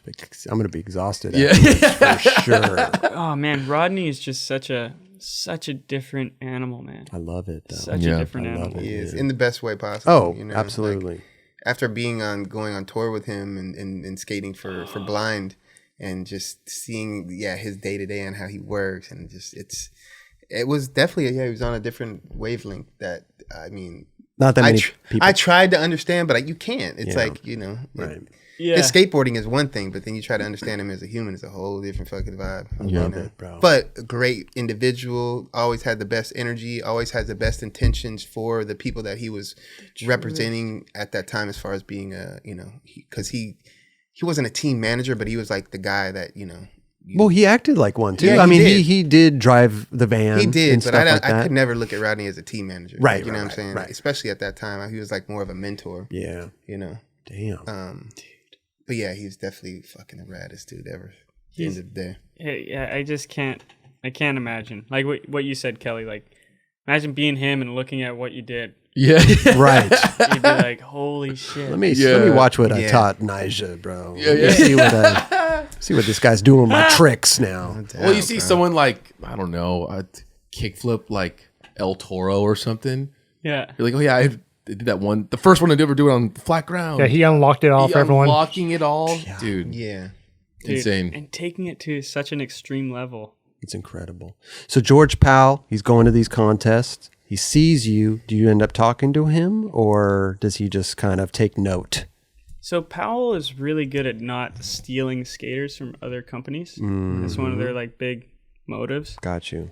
And I was on protest, so by his personal morale, Right. he had to talk to Hippie Mike first. Did you know he was going to talk to Hippie Mike? I did not know.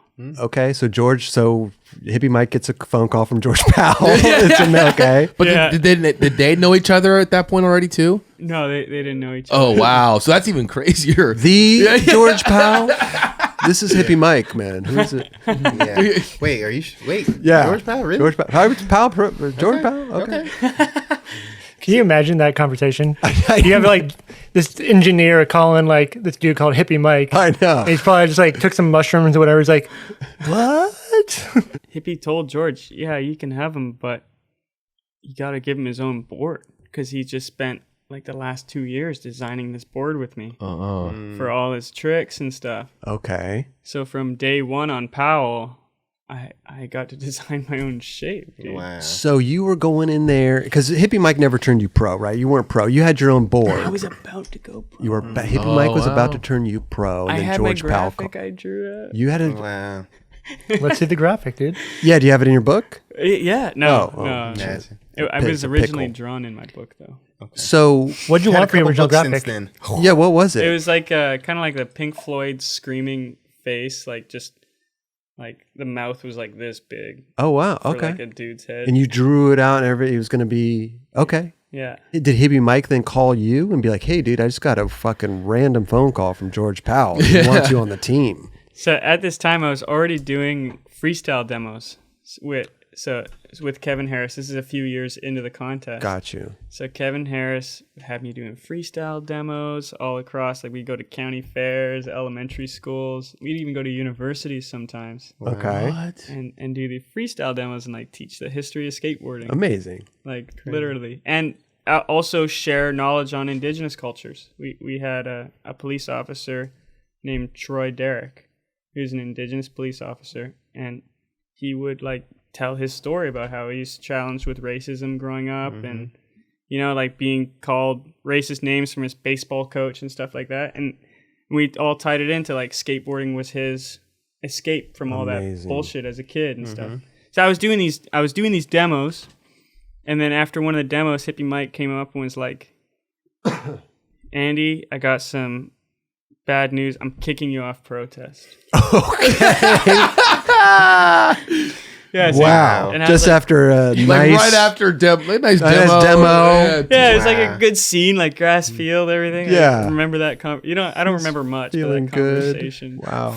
Yeah, so I was like, "What? Getting kicked off?" He's like, "'Cause they're putting you on Powell, bro." No I way. was like, "No, yeah." But what was That's your? so I mean, rad. obviously you're probably stoked, but you were like, did he know you wanted to ride for Powell? How does he even know that? Well, I grew up watching all those videos, dude. Ban This, Ray Barbie's part and Ban This was like Man. all I wanted to do. But he also probably realized that this is Music, Andy's everything. opportunity. You know, like here's this little homegrown company that's maybe big in Canada, but here's this global company that he has. But a then chance also to making get. this decision for him, you know what I mean? Like, not that you wouldn't have been, you probably obviously head over heels, but at the same time, like they made that decision for you. Yeah, You didn't have anything to do with that decision. right. You know what I mean? Yeah. But it's a great decision. Yeah, I'm fucking they stoked. did it. But Yeah. he did. Andy could have just been like, "Oh, you know what, Hippie, I'm good, bro." Yeah. You could just call George back. I'm gonna ride with you. Imagine. Yeah. I mean, that's some loyal shit if you're really to break it down, but like you're already getting the blessing from hippies. Yeah. Like, hey, Yeah. this is for you, bro. Right. Like, come on. Straight up. Yeah. And he said it since the beginning that it was like he wanted to build a platform for me to get noticed. If you go on the Protest Skateboards YouTube channel, there's like a million videos of me, dude. Like we would go out filming all the time. wow. And just put out YouTube videos because he thought of YouTube as being the future. Sure. Yeah. Which it is. He's right. He was right. Absolutely. So it's just like there's so much footage from those early years. I'm gonna have to go check this out. I didn't even realize that existed. How many views are these things getting? Are they Probably up there? Probably like 800, dude. Wow. 800 views? I was about to say 800,000. I know. You know. Yeah, so But you I'm would just telling go you, out- man, Hippie Mike's making a fortune off you. man. yeah. He's got those things monetized. But would you Straight out? up. You would just go out for a day and skate, and that day you would put up on YouTube. yeah, stuff or no, we would do full edits too. Yeah. Just tons of different stuff. You know, he would always take me to spots. He would always take me to spots I'd never been to before. He was always like, "Get in the van. Okay, here's a 5-stair. Varial heel it." I was like, "I've never varial heeled a 5-stair." He was like, "Nah, dude, you got this." And I'd land it and be like, "You were right." Yeah. Like, next spot. That's so He sick. saw your talent. That's Yeah, why, dude. right. He's- Yeah. Dude, he got me to like a feeble, like a 14 rail with like big cracks in front of it and all this stuff. Damn. He'd just take me places I'd never been and be like, "Go." You ain't no Like, freestyler. set up- I He's ain't on some no Bill freestyler. shit. DeVille, yeah.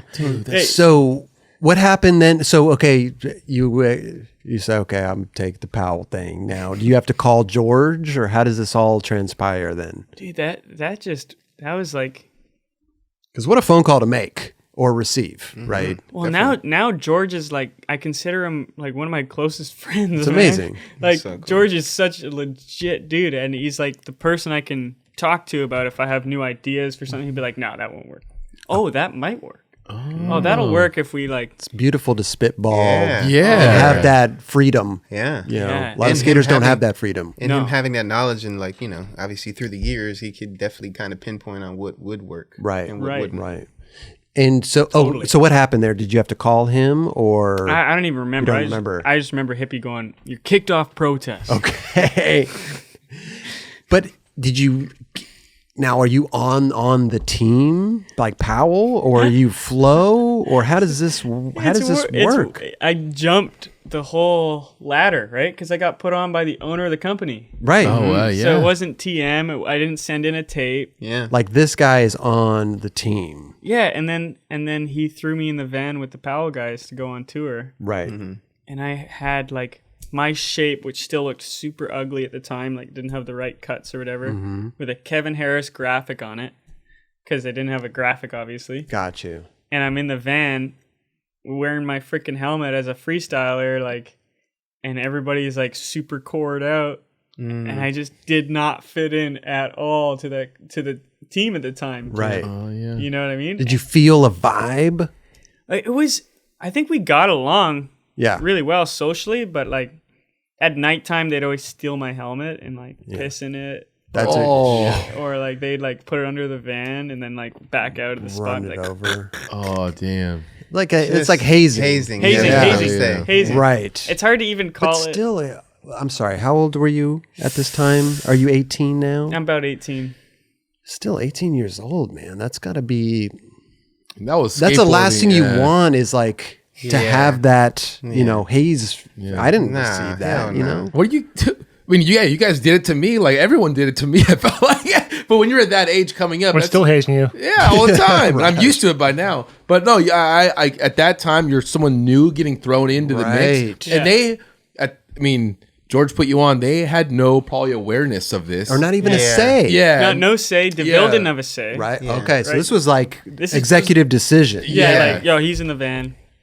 And dude, I'll tell you what, I didn't get invited the next few years. No, you didn't really. Yeah, dude, I was like, that shit just didn't work out. I mean, he made a great call, but I mean, the way things are done in skateboarding, like usually they run it by the team. They make sure that everybody's going to be like, or they throw you on like a little trial, like little test run, and you go on like a little trip with everybody to see if the vibes are right. Exactly. It's almost Yeah, like yeah. that executive decision almost like hindered your ability. Like no matter who you were, they probably would have not accepted you right away. Right. It's like you're Andy Anderson, you're Kelly Hart, you're Chris Rock. It doesn't matter who Yeah, who was exactly. in that van. Right. And I'm wearing a freaking like beacon on my head. You know what I mean? Like, Right. And that's I'm sure that stood out. yeah, it's easy to attack. And I went into it realizing that, like, I'm gonna get so hazed.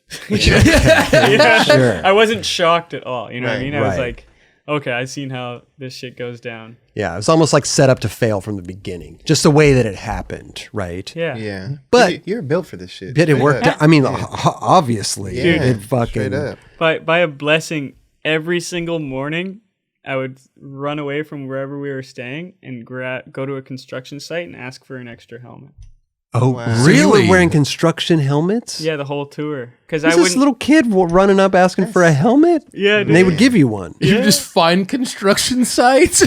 What the hell? Just get one of those hard hats. Yeah. Yeah. Need that shit. Yeah, it says supervisor on it. That's fine. I'll take it, man. I like that. Every day I found one, dude. Oh my So God. It was Okay. like the craziest thing. So then they would fuck that one up, and then like I would leave it out for them to fuck with, because if I was like gonna hold on to it while I was sleeping or some shit, what are they gonna do? Like pry my arm? Like, I don't want to get fucked with on that level. Right. How long was this tour? It's 2 weeks. 2 weeks? Okay. It's 2 weeks. Yeah. So I bet you were skating damn good too. Yeah, I was skating right? well. Yeah. Yeah. Now, when you get on Powell and you're doing all this, are they actually starting to film for a video? Are they in the middle of a video? Is there talks about one? Well, early days it was like, if you want it clipped, you're gonna have to take the helmet off, bro. That's what it was. You know? Yeah. And unless it was like some next level shit. Sure. Huh. Interesting. So that was definitely. Would you abide by that, or would you be like, no, I'm going to wear my helmet? Yeah. I just. Oh, look, Raj found a helmet out there. It was I guess you literally- could find helmets anywhere you go. Yeah, exactly. Dude. When I What pulled the up, I fuck? was like, "Oh, is that Andy's?" It's just sitting in the back. Yeah, dude, this is my steer right here. Dude. That's so rad. How is that? Andy shows went up to for find one it, day and there's a fucking helmet in It was back. literally just like Right right outside. back There's outside. literally a helmet in our driveway. Yeah. Because they're doing construction out back. I actually did see that on the way in. I didn't even make the connection. Right? It's so Incredible, bizarre. bro. You didn't take the helmet off back then to film. Right. And then what were their thoughts on that?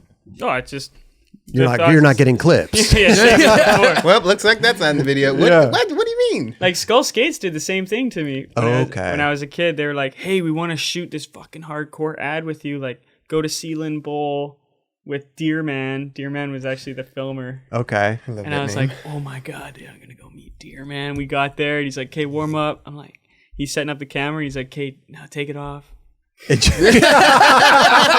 Sounds creepy. Yeah. Oh my god. Set up the camera. Now take it off. And I was like, But it's funny. No, Yeah. no, I'm keeping it on. I like that you stuck to your guns, and you know what I Yeah, mean. dude. Like, and then they got to accept you for what you ride and believe in. You know, your values. I just think of it like, dude, I just must not be good enough. Right. Oh, that's what you were thinking. Yeah, it's like if I was actually fucking killing it, then it wouldn't mean shit. There had to have been a time, man, where you thought maybe in the van on Powell, like, okay, Dude, is this this a time where I'm going to get this morning?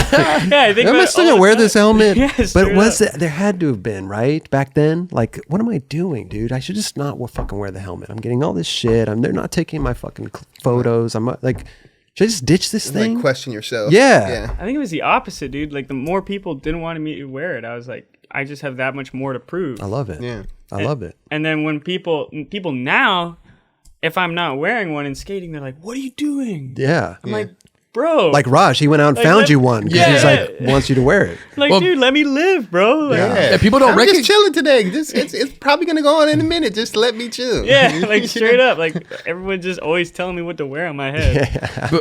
but people probably don't recognize you without the helmet, right? Yeah, that's a huge bonus. It's almost like genius marketing. Fuck Yeah. You know what I mean? That's like you put on an outfit, right? You're like, Yeah. oh, put like Ghostbusters or something like that. You put it on, everyone knows you're Everybody says, Ghostbusters. I saw a Ghostbuster fucking car the other day. I was like, what the hell's that? No, straight He's up. like Batman. Yeah. Yeah, exactly. Yeah. Yeah, So you put it on, everyone knows who you are. Take it off. dude. That guy. Sometimes Yeah. That's not him. What do you mean? That's not him. Yeah. I got my costume, bro. I got my fingerless leather gloves. See? The Rector Riot streetwear gloves. You know, I got my jean jacket or vest. You know, He's got his kit. Hell His yeah. kit. and I wear something different. Like who the fuck's that guy? Exactly. I love that. Yeah. Sometimes I wish I could put on disguise. Just I go was- to the skate. Well, at a skate park, they know who you. Helmet or no helmet, Yeah, you're Andy you Anderson, of course. But just in the wild, right? Yeah, In the wild's a different scene for sure. I mean, it's weird when you're like in like Trader Joe's and you're in line and somebody wants your autograph. It's like, and you get up to the counter, you're like, "Hi, pro skater." I don't know. This is weird. You know. you gotta sign the receipt. And you're like, Yeah. They There you feel go. special. So Whatever it may now, huh? No, I was like, whatever it takes. Whatever it Yes. did. Listen, get discount for the groceries. I don't know, kind of a big thing. So you get back from the tours, all this stuff, no clips. Are you filming clips, but they're just not putting them in any videos? right. Like if I Yeah. was doing something dope or something crazy, then They'll film it. they'll film it. Yeah. if it's part of the thing. But But were they working on a video? yeah, they did the tour video, but they wanted it to be on Thrasher, so Thrasher wouldn't put my clips in. So they were like, why would I film a Okay. clip that's not going to end up in the edit? Asher, do you guys were doing that shit too? What's it? I said they were doing that. They wouldn't put in the clips as well. Just- Oh yeah, dude! Helmet clip and helmet photo in Thrasher. Oh, Have you ever seen photos that? too. No, I mean, Right? yes, I have seen it because obviously skating vert and shit, you see people wearing helmets. Sure. But Yeah, like yeah, an sure, actual sure. street clip, no. So Right? yes, Yeah. from that. Have you been in standpoint- Thrasher since?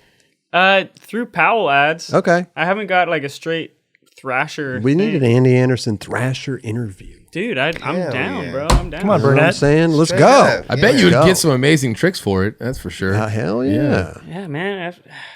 So, okay, so when you're on Powell and everything, now you're on the team. You got hazed, your clips and everything. Like, how does it start going? And you said you're gonna already designing your own board from the get go, Yeah. and you're not pro. You're not, So on that tour, we met Stacy Peralta at one of the last stops, Okay. and he like let me know. He's like, dude, I want to turn you pro in like 2, maybe 3 years, but you're gonna have to make yourself well known enough that it makes sense for the company. If the company's designing that weird board, right? Yeah. They have to sell it. Right, I guess so. Like when that board came out, Yeah. nobody, not even my closest friends, not Kevin Harris, not George, nobody thought it was going to be popular. Right. Right. It was like a passion project for me to make a board that does all my tricks. But was it in production or was it just made for you? Just made for me for the whole time I was on Powell until it came out. When did you turn pro? What year? I don't even know, dude.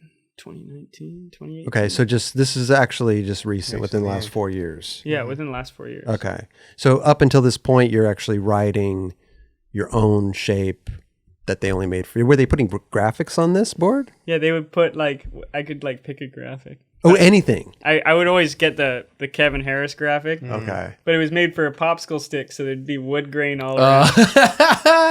So Sick. Wow. like the OG old, like his old graphic. No, it was like it was his old graphic. Right, yeah. right. Yeah. Amazing. With the beaver. Yeah. Huh. So sick. Wow. So you're growing your fan base already before you even turned pro. Like you could feel it. So then they were confident that they could sell this board. Well, they were confident that enough people knew my name that something would happen. Maybe. Right. Like they just did it, dude. They didn't think it was gonna sell. Everyone said it looked like a dick. You know, like even my closest friends were like, "You still riding that dick canoe, bro?" And I'm like, Right. Yeah, well, it works, bro. Like, check it out. Watch this trick. Well, that's a funny. We have it. This shit worked for me. Every bro. board, got it dude. right. Everyone The has board's their great, own- dude. Yeah. Got it right here. Actually, it does look like a dick. Yeah. Looks like a penis. No, so here's a board right here. I mean, this shape is because I want you to go over this shape with us, if you don't mind, because yeah. every little thing on this board, every little nook, every little cranny has something to do with a trick. 100%. 100%. This is a fully functional. Everything on here is for function. Yeah, Can you break it down of what each part is for? I can for Okay. sure. Let's see it. But I'm going to start off by saying in street and bowl, it might not be that common. Like, this is kind of crazy that I made a board for all these tricks. In freestyle, that's how it works. Like, you just get so good at whatever until you can get your own board designed around your trick selection. So are you riding this board? Like you probably have a quiver of boards, right? You probably have a bunch. I have, this board is my serious skating. Okay. And then all my other boards, I call them rat traps. They're Do you just, have a like, freestyle- so hard to skate. Do you have a freestyle board? I don't. So you use this thing for freestyle, bowls, street, Yeah. everything. This Okay. This is the... All terrain. All Battle axe. ATV. That's your battle axe. Do you switch your wheels up size? Yes. Okay. Oh. Gotcha. Wheels I switched from 56 to 53. Okay. Okay. Got you. Bowls 56, street 53. Trucks are all the same. Yeah. Okay. Mini logo, Mini logo trucks. Perfect. 8.75. Trucks have to be a little bit narrower than the board Yep. for primos to work, right? Okay, so run us through this board real quick because it is a very weird shaped board. Yes. So There you go. That's a good, that's a camera right there. So good angle. right there. So as a freestyler who Yeah. does primos, this right here and this right here are like the most important pieces. Those are your primo nose and tail. Crucial. So like they're slightly different. You could take that helmet off. Yeah. That fucking thing if you would. Just throw it over there, bro. Thing's disgusting. Yeah. Tearing up our road back there. Yeah. Go ahead. So this one's a little mellower. Okay. So it's better for like flipping kind of the regular way where you see people do primo flips. And then this one is a little bit steeper so it can flip kind of the opposite direction Okay, I see. for doing butter flips where you're trying to go up into pogo. Oh, okay. It's a butter flip to pogo is tough, Kelly, if you don't know. This sounds incredibly hard. Yeah. Invented by, or at least named by Keith Butterfield, Yeah, I've been working on that for a while. who did It's a tough. painting of me, which I gave to my mom for Mother's Day. a couple Beautiful. years ago. Man. That's awesome. Beautiful. Keith Butterfield, amazing artist and skateboarder. Mr. Butterfield. So that's the primos. Okay. The other key part about primos is the widest point has to be in from the axle. So if the axle is right here, then you go and it just kind of hits this wall. So like most street decks are kind of like flat, and then they start to curve. Right. Which makes primo flips dramatically harder. You want a little bit of wiggle room. Is that what you're saying? Yeah, so you can kind of like step around. Got you. Okay, you can walk with it. Yeah, and there's less friction there. It's like it's on two little bumps almost, two little hips. Yeah, so the reason for the hips here is I wanted a completely symmetrically weighted board. I wanted my board to balance in the center. That's the issue because you have a wider thing over here and over there it's not, so it's going to be off balance. Exactly. So by the nature of this being square, right. Also, the nose and tail are the exact same length. But Do we know the length? 7 inches. 7 inches. Okay. But because this is square, it takes up more space, so it weighs more than the front.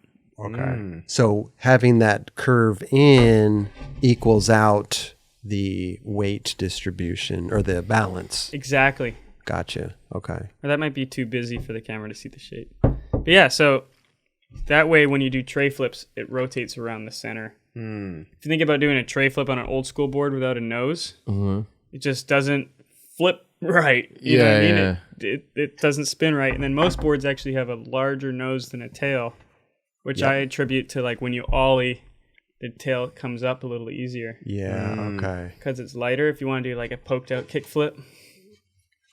Which is a beautiful kick flip.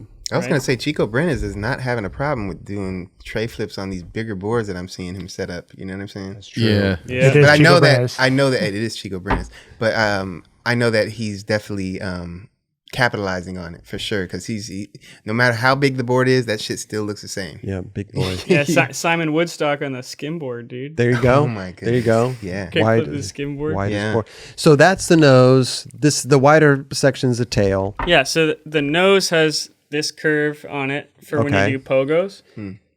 So when you pogo, you don't usually want to be fully straight. You're often on an angle. Got you. I was going to ask why wouldn't you want a straight for pogo? Would have thought that. Okay. Didn't realize that. Never tried it. So if you do a carousel, which is when you're in pogo and then you do somewhat of an impossible to another pogo.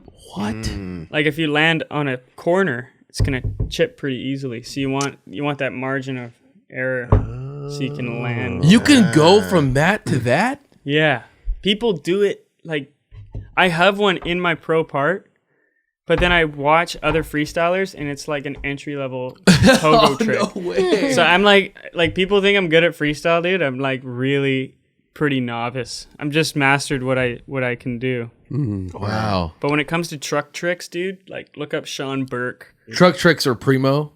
Or what do you mean? Truck tricks would be truck stand tricks. Like there's some people that I see what you're just saying. specialize in truck stand tricks. So it's like their feet are on the trucks, right? Yeah. Okay. And they don't skate smooth concrete. You need to be on rough concrete so it grips. Oh, wow. Looking for That's that rough. crazy. Totally opposite. Yeah. We're looking for the smooth. Smooth as possible. Why the flat tail? So the flat tail was like the most important thing for me. So I could do truck stands on a ramp. Interesting. So On the coping. On the coping. Okay. With metal coping, it's usually too slippery. Right. But for my home park, there's a bowl without coping and stuff like that. You know? Sure. So I wanted something that wouldn't slip off. Because with the rounded, It's just you're slipping off. go everywhere. And then tail blocks too, to keep it more simple. Okay. Right. Like tail blocks are just legit. Wow. So that brings me to my, there's so much more. But my final big point, which is these edges here. Okay. They're like, imagine if the whole tail was square and then they just chopped off the corners. It's kind of what it is. Yeah. Right. Right. And that allows for like, if you draw a line from where your wheel is to what the contact point on the ground would be. Okay. You have this whole wing that'll pressure point. Oh. So if you want to scoop a tray, you have your foot in the wing, and then it puts up the already wall for guiding you to it. flick against. Yeah. Wow. I love that, I want to dude. try this thing. Could you imagine? I Seriously. can't. I I love that. I totally get what he's saying too. It was awesome, right? 100%. You don't usually hear skaters talk like that though, No. because they're not so detailed. They just They go off whatever what they works feel. works. Yeah, They don't exactly. like Right. They don't like deep dive into it. There's a few skaters. Dude, I swear it's a freestyle thing. Because like, You'll hear street skaters talk about rails and ledges to insane detail, like how much wax is on it, or where the crack is. Jamie Foy talking about rails. You know, he's so detailed. Oh yeah. Yeah. Totally, like the width of the bar, all this stuff. Everything. But in freestyle, your board is your only obstacle. Yeah. So it's like your ledge and your rail and your quarter pipe. So like it has to be tuned to like what you're trying to do. So Wow. I think it's fascinating that because hey, maybe a normal person would be like, okay, cool, I got my freestyle board here, man. I got my street board. I got my park board, But then here you are, like, no, I just want one board. I'll just switch my wheels, but I want a board for everything I do. And that's I love that. That's the stem from skull skates. Them with the weird shapes and the pointy noses. And, They had the freestyle board, they had the bowl board, they had the street board, and I was riding all of those and then just taking notes. Gotcha. From all of them, yeah. Yeah. Gotcha. Crazy. Let me see that thing again real quick. Sorry. I love it, man. What's the dimensions? I mean, it's probably all over the place, Oh, but this like, is how it looks like a penis. There you go. Oh, yeah. like, what's the length of it? I don't know the actual length. It's a 15-inch wheelbase. Well, you have two sizes. This is the big boy. Yeah, the small one was made for consumer. This is the one you skate? go. That's the one That's one I ride. Let me see. It's that. one Rock has. It's huge. I think I have, because when you were here last, I think you gave us all boards. I think I got the small board, which is great. I think. Can't remember. But looking at that now, it looks like a big board. It's light for being a big ass board, though. Well, it's I feel like the it is. Dude, that's the other thing that just aligned. Like Flight Decks came out flight deck. That's what it is. I right just saw before that my name there. board came out. So like, Amazing. the way that Because this would actually weigh a lot more. What exactly is a flight deck? It's like a construction that they use? yeah. So normally skateboards have like layer of wood this way, layer of wood that way. I think Schmidt told me it's like 4 this way and then 3 that way or something. And have you ever done it where you like karate chop a piece of wood in half? It only works one way Yeah, with the grain. with the grain. So I took karate back and I broke a lot of boards. yeah, got up to some color belt. I forget. Orange? Like 9 Club? Well, maybe purple. I don't know. Purple's pretty close to black. I Oh, know. dude, that's And I was really getting close. far in that karate class. Go ahead. Sorry. So the flight decks have 5 plies of wood, and they're all vertical.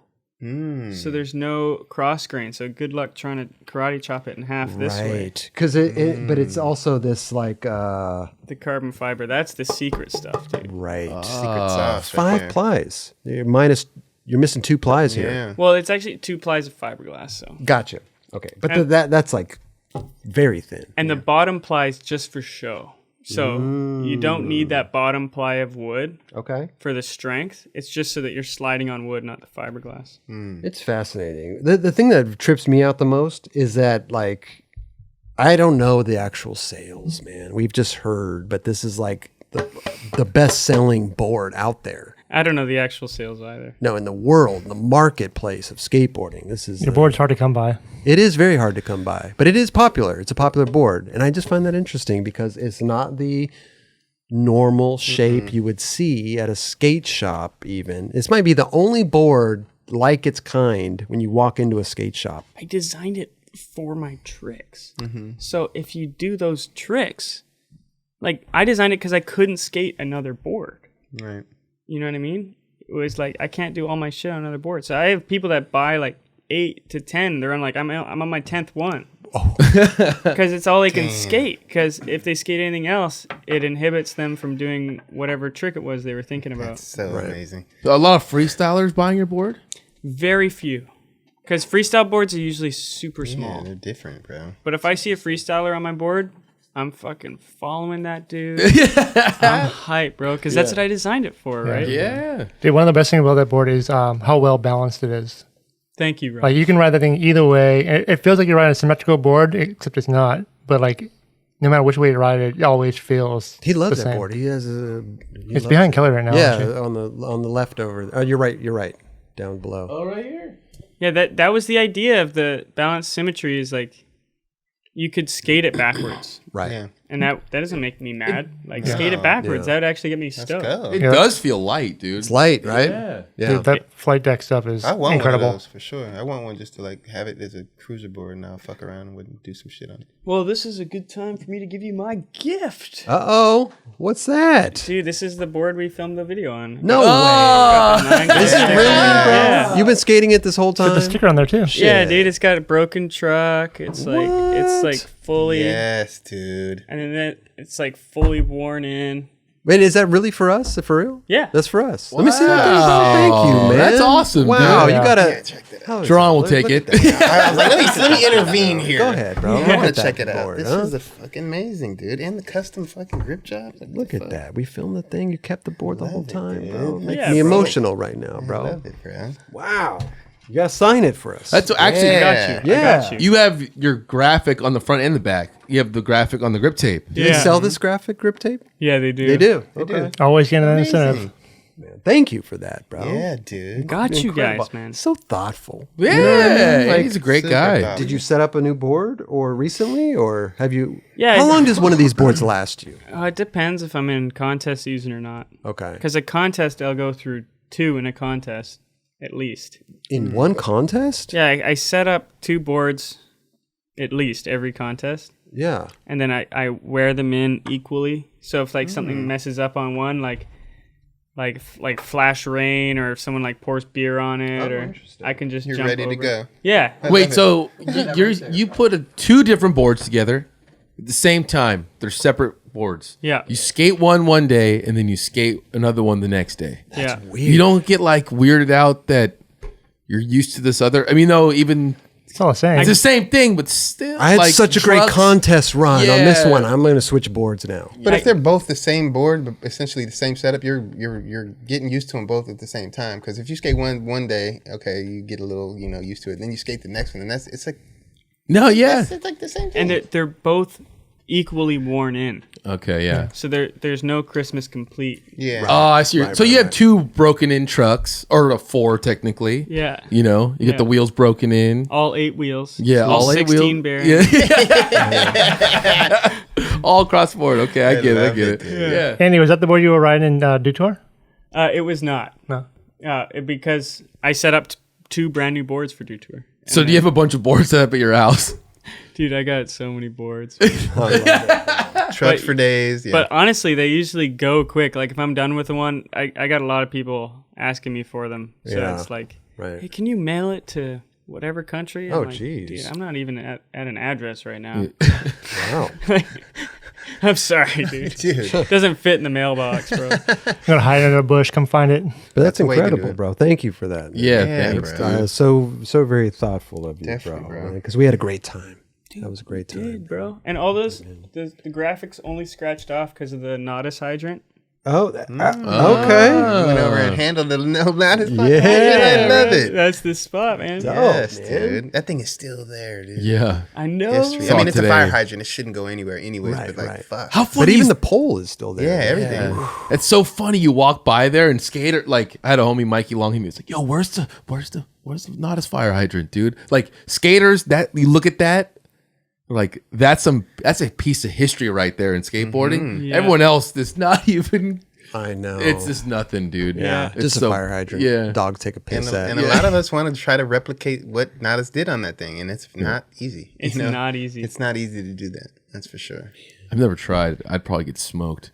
Let's go. We'll go. go try. We'll go try. We'll go film Kelly. I'll probably hit my head on the pole. Then It's the worst possible scenario. Yeah, Kelly did the worst possible Yeah, scenario you pretty could good at ever that. imagine. Yeah. He even got nutted on that thing. I don't know how. nutted it and hit my head on the side. Oh my god. Just get Total stuck. destruction. He got plugged. Yeah. Oh, Jesus Christ. And like everyone was watching. And, yeah, it was a big all- crowd around him. went viral. I was trying to collect money. Go, from Kelly, people. go. Chris is laughing. Yeah, it's all good. That's the thing about that spot, though. You skate there for 8 minutes and you got a crowd.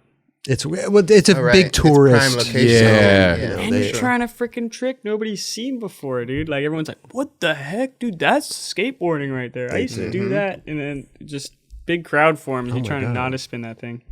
Love that. I got a trick where I jump on the hydrant and don't spin. Okay. And I just balance on the spike. Yeah. And I Just try to see how long you can do it for. like try to go 1 foot or something. And it took me forever to think of this name. And I was like, how come I didn't think of this earlier? It's called a not a spin. Oh wow! Not a spin. Not a spin. But it's not a spin. Nice. But if you spin, it's a not a spin. Yeah, but Yeah. if you don't spin, it's not a a spin. spin. Yeah. Yeah, exactly. What do they call those words that are the same forwards and backwards? Yeah. Palindromes. Palindrome. Yeah. That's Fucking it. skateboarding palindrome right there.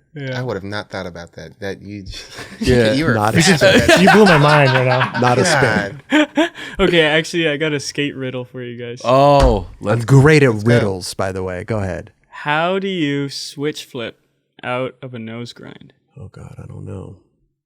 Hold on, don't tell me. nose. How do Something you in nose. switch flip out of a nose grind? It's an ollie flip. You got to go back. You got to go back from where you started. I'm stumped, dude. Yeah. You back 180 in.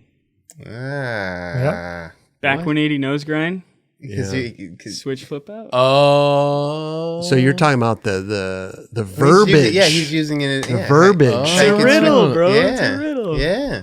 That's true though. That's, If a plane crashed on the border of United States and Canada, where do they bury the survivors? Come on, bro. I know this one. Gee. What's the answer? Yeah, what's the answer? They don't bury survivors. You got me. Man. You got me. I had to look it up real quick. That's like the oldest. Hey, that guy's photos. That's like the oldest riddle of them all, man. It's the only riddle I know, though. Tyler Peterson was the one who told me that riddle. Okay. there we Tyler go. at Dew Tour. At Dew Tour, He just came up to you and said, "I got a riddle." Yeah. Like no, well we would like Riddle me this. Yeah. me, him, and Becker Dunn, dude. At late at night, the first few nights before everything got super stressful in my head about the contest, the Cariuma party, all that stuff was going down. We would just go ham on like skate philosophy, like just talking different tricks that could be done or have been done, like talking about like airwalk lip slides Wow. or like just airwalk nose slide, for example. Acid drop nose slides in general. I mean, that shit would be next level hard. It just doesn't, Yeah. just shit that doesn't make sense. Yeah, You know what I mean? Like, airwalk no slide. I want to see an airwalk Yeah. tail slide Yeah. on Bert. Oh, yeah, airwalk tail slide makes sense though. You know, Yeah. 'cause your tail's True. all there, but Yeah, like, on so- your nose. so trying to like create these impossible, like the other impossible trick. What's the no comply kickflip? Okay. Like you do a no comply, but then you have to kick flip it with the foot that's on the ground. Oh, I So can you see mean- you doing that. you mean, but not hitting it against like a Not parking hitting against block a parking block. Right. or like, a stair. on- No the ground. comply kickflip. Like Even on- even a boneless kickflip, dude, it is so hard because you're standing on your foot and your board's up here and you jump and you try to flick it. Right. They're like joke tricks. Right. Yeah. Like if you could do it, but it's like impossible. But you can do it. It's not going to be something that's going to be like you're going to be doing that all the time. Right. Ricky Glazer did a no comply kickflip in front of me. Okay. He's like one of the guys from Braille. Yeah. I gave him the challenge. He beat it off like a A-frame. I was like, I can't believe you just did that. Oh wow. Okay. Because I met up with Chris Haslam one time in Palm Springs randomly. Okay. He was there. I was there. And I was like, yo, check out my puzzle trick. No comply kickflip. And we tried it for like an hour. Chris seems like the perfect person to actually try that with. Yeah. Right. Right, dude. Like he's the best. I actually called him on my way here. Amazing. I talked to him way later. I was like, did you get it? And he's like, yeah, I got it. But it looked like shit. Oh man, I was like, you actually did it. Like he actually like went out of his way to do it another day. Like, and Amazing. it's So good, bro. Any trick can look good. Any trick. Depends on who does it, yeah. Who does it and how it's done, for sure. you know what does somewhat does stuff like that is Mike Mo. Every now and then, Okay. every now like nothing yeah. too crazy, but something Right. out of the norm, like the possible late bat or late kickflip, yeah. and then this like late pressure flip, like ollie, like late whatever you want to call it. I don't know. And his freaking unpossibles. Yeah, oh my Yeah. God. Oh, yeah, yeah, Kill yeah, those yeah. With the front foot, bro. Yeah. I used to trip off those. I'm like, what the fuck are you doing? How do you do that? Yeah. Like, Straight up. talent, bro. Really. So now going back to the Powell thing, skateboard comes out. It's doing spectacularly well. So I was like before that, I was staying with DeVille a lot. Mm-hmm. Like trying to like make it. You know what I mean? Sure. And DeVille's the shit. You guys know that. Absolutely. Like, Been in the game for a minute. He finds a lot of talent. Yes, Yeah. a lot definitely. of talent. Totally. he sent me all the right places, you know? Like, at first I'd get bummed kind of because he wouldn't film my freestyle stuff. Mm-hmm. And then I learned, like, no, dude, he's not amped up by it. How do you film something that doesn't stoke you out? It's just gonna, like, the footage is gonna carry that energy, you know what I mean? Right. Mm-hmm. So that I learned that later on, being like, wow, like anyways, that's besides the point. It clicked for you, right? It was a trip. Yeah. And so when I showed up, I was living at his house, and he was going out filming on the weekends, and I was like there through the week, like, let's go, dude. Like I want to get some. And then he gave me 3 filmers' numbers, Okay. and I was like, okay. Like, I called them all up. 2 of the guys didn't respond, and the other guy was Nigel, NKA. Nice. Nigel's the best, bro. Great dude. Yeah. Valley. Yeah. Yeah. Valley for sure, bro. Dude, so Nigel's the man, dude. Yeah. He is. And I was already working with Sean Hayes. Okay. So Sean Hayes is my Olympic coach, Okay. who I was introduced to by Kevin Harris, who had the freestyle contest. And Kevin Harris has been a huge cheerleader for me. Like, this guy's in freestyle and he's gonna make it to the Olympics. You know what I mean? Everyone's like, shut the hell up, Kevin. This guy's in freestyle and he's gonna go pro for Powell. I was like, shut the hell up. Okay. You know what I mean? He made a lot of this stuff happen, you know, or at least predicted it, along with making it happen. Like, for sure, he made Powell happen for me by hosting the contest. Right. And then he introduced me to Sean. Didn't Sean used to be the DC team manager? Yeah, so and Plan B, so Yeah. He was like good at skating too. Yeah, he hell ripped. Yeah. Yeah. front Hell yeah. nose master. Wasn't he? He was on RDS, right? Yeah, Red Dragon, bro. Yeah. Okay. Hey, was he on Dark Star too? I don't think so. Was he not on there? Maybe. I was thinking of There's a lot of people out there. Kevin Harris, big supporter. Oh, so I was working with Sean at this time, and I'm at DeVille's house, and Sean's like, "Dude, this is like your first. Like, could be your first and last shot with a filmer in California." Like, I don't, Nigel. Yeah, I don't know who Nigel is. Right. You know what I mean? Like, it's just a filmer that DeVille hooked me up with. See, he's like, "Yeah, meet me at Cherry." I was like, "Cool. Like, let's go to Cherry. That sounds awesome." Okay. But Sean got me like so prepped. He's like, "Dude, you better be ready to like destroy some shit." You know what I mean? So I'm like, In a good way or a bad way? in a good way. Okay. Like I didn't show up like, "Hey, what's up? I was out last night." And No, because sometimes that could right. But also that could backfire because now you have this in your head of like, oh my god, now I gotta die pressure. yeah. Well, I do pretty. Pressure pushes me, Okay. Perfect. and Sean knew that as my coach. so he put on the pressure, and I was just so freaking ready. That first day with Nigel was like, we hit it off, dude. I ended up 50-50ing that like green double kink rail, and like Figgy crooked it. Oh yeah. It's in San Pedro. Super gnarly. Super fucked it was up. last trick in one of the Baker videos, Yeah, right? Psycho. Yeah. And like Nigel took me to Cherry, then took me to this other rail. It was like brick run up, and I just hopping on rails, you know what I mean? Okay. And then I ended up 50-50ing that double kink, and that solidified it. Like, okay, me and Nigel work really well together. The video came out, it blew up. Like, Came out on his channel. yeah. Yeah. But Nigel has a great following too, and not does. for nothing, he really goes out and skates with dudes that are just not on the radar. Yeah, he was like one of the first in skateboarding to like really build up a YouTube following. Been doing that, and he has a really strong foundation on what he's built. So, He does. Yeah, he grew up like showing P-Rod what was up. Yeah, You know, like when P-Rod, like helping bring up P-Rod, and then he helped bring up like Kelvin Hoffler and Alex Midler and all these other guys that he worked with, right? That ended up blossoming. Yep. Yeah. So so me and Nigel worked really well together, and then Nigel was pushing me on advertising my board. He's like, "Dude, this board's coming out. Like, you told me all about it. Like, let's make a video on your board." Right. The video on the board came out. It did really well. And then the board was going to come out for Powell. I already had the graphic. I was already skating my own pro board before it came out. And then he's like, "You got to go on Braille. Like, Braille's like this huge platform. And you could show the world on like, they got like 4 million subscribers. And They're big. You They're know, big.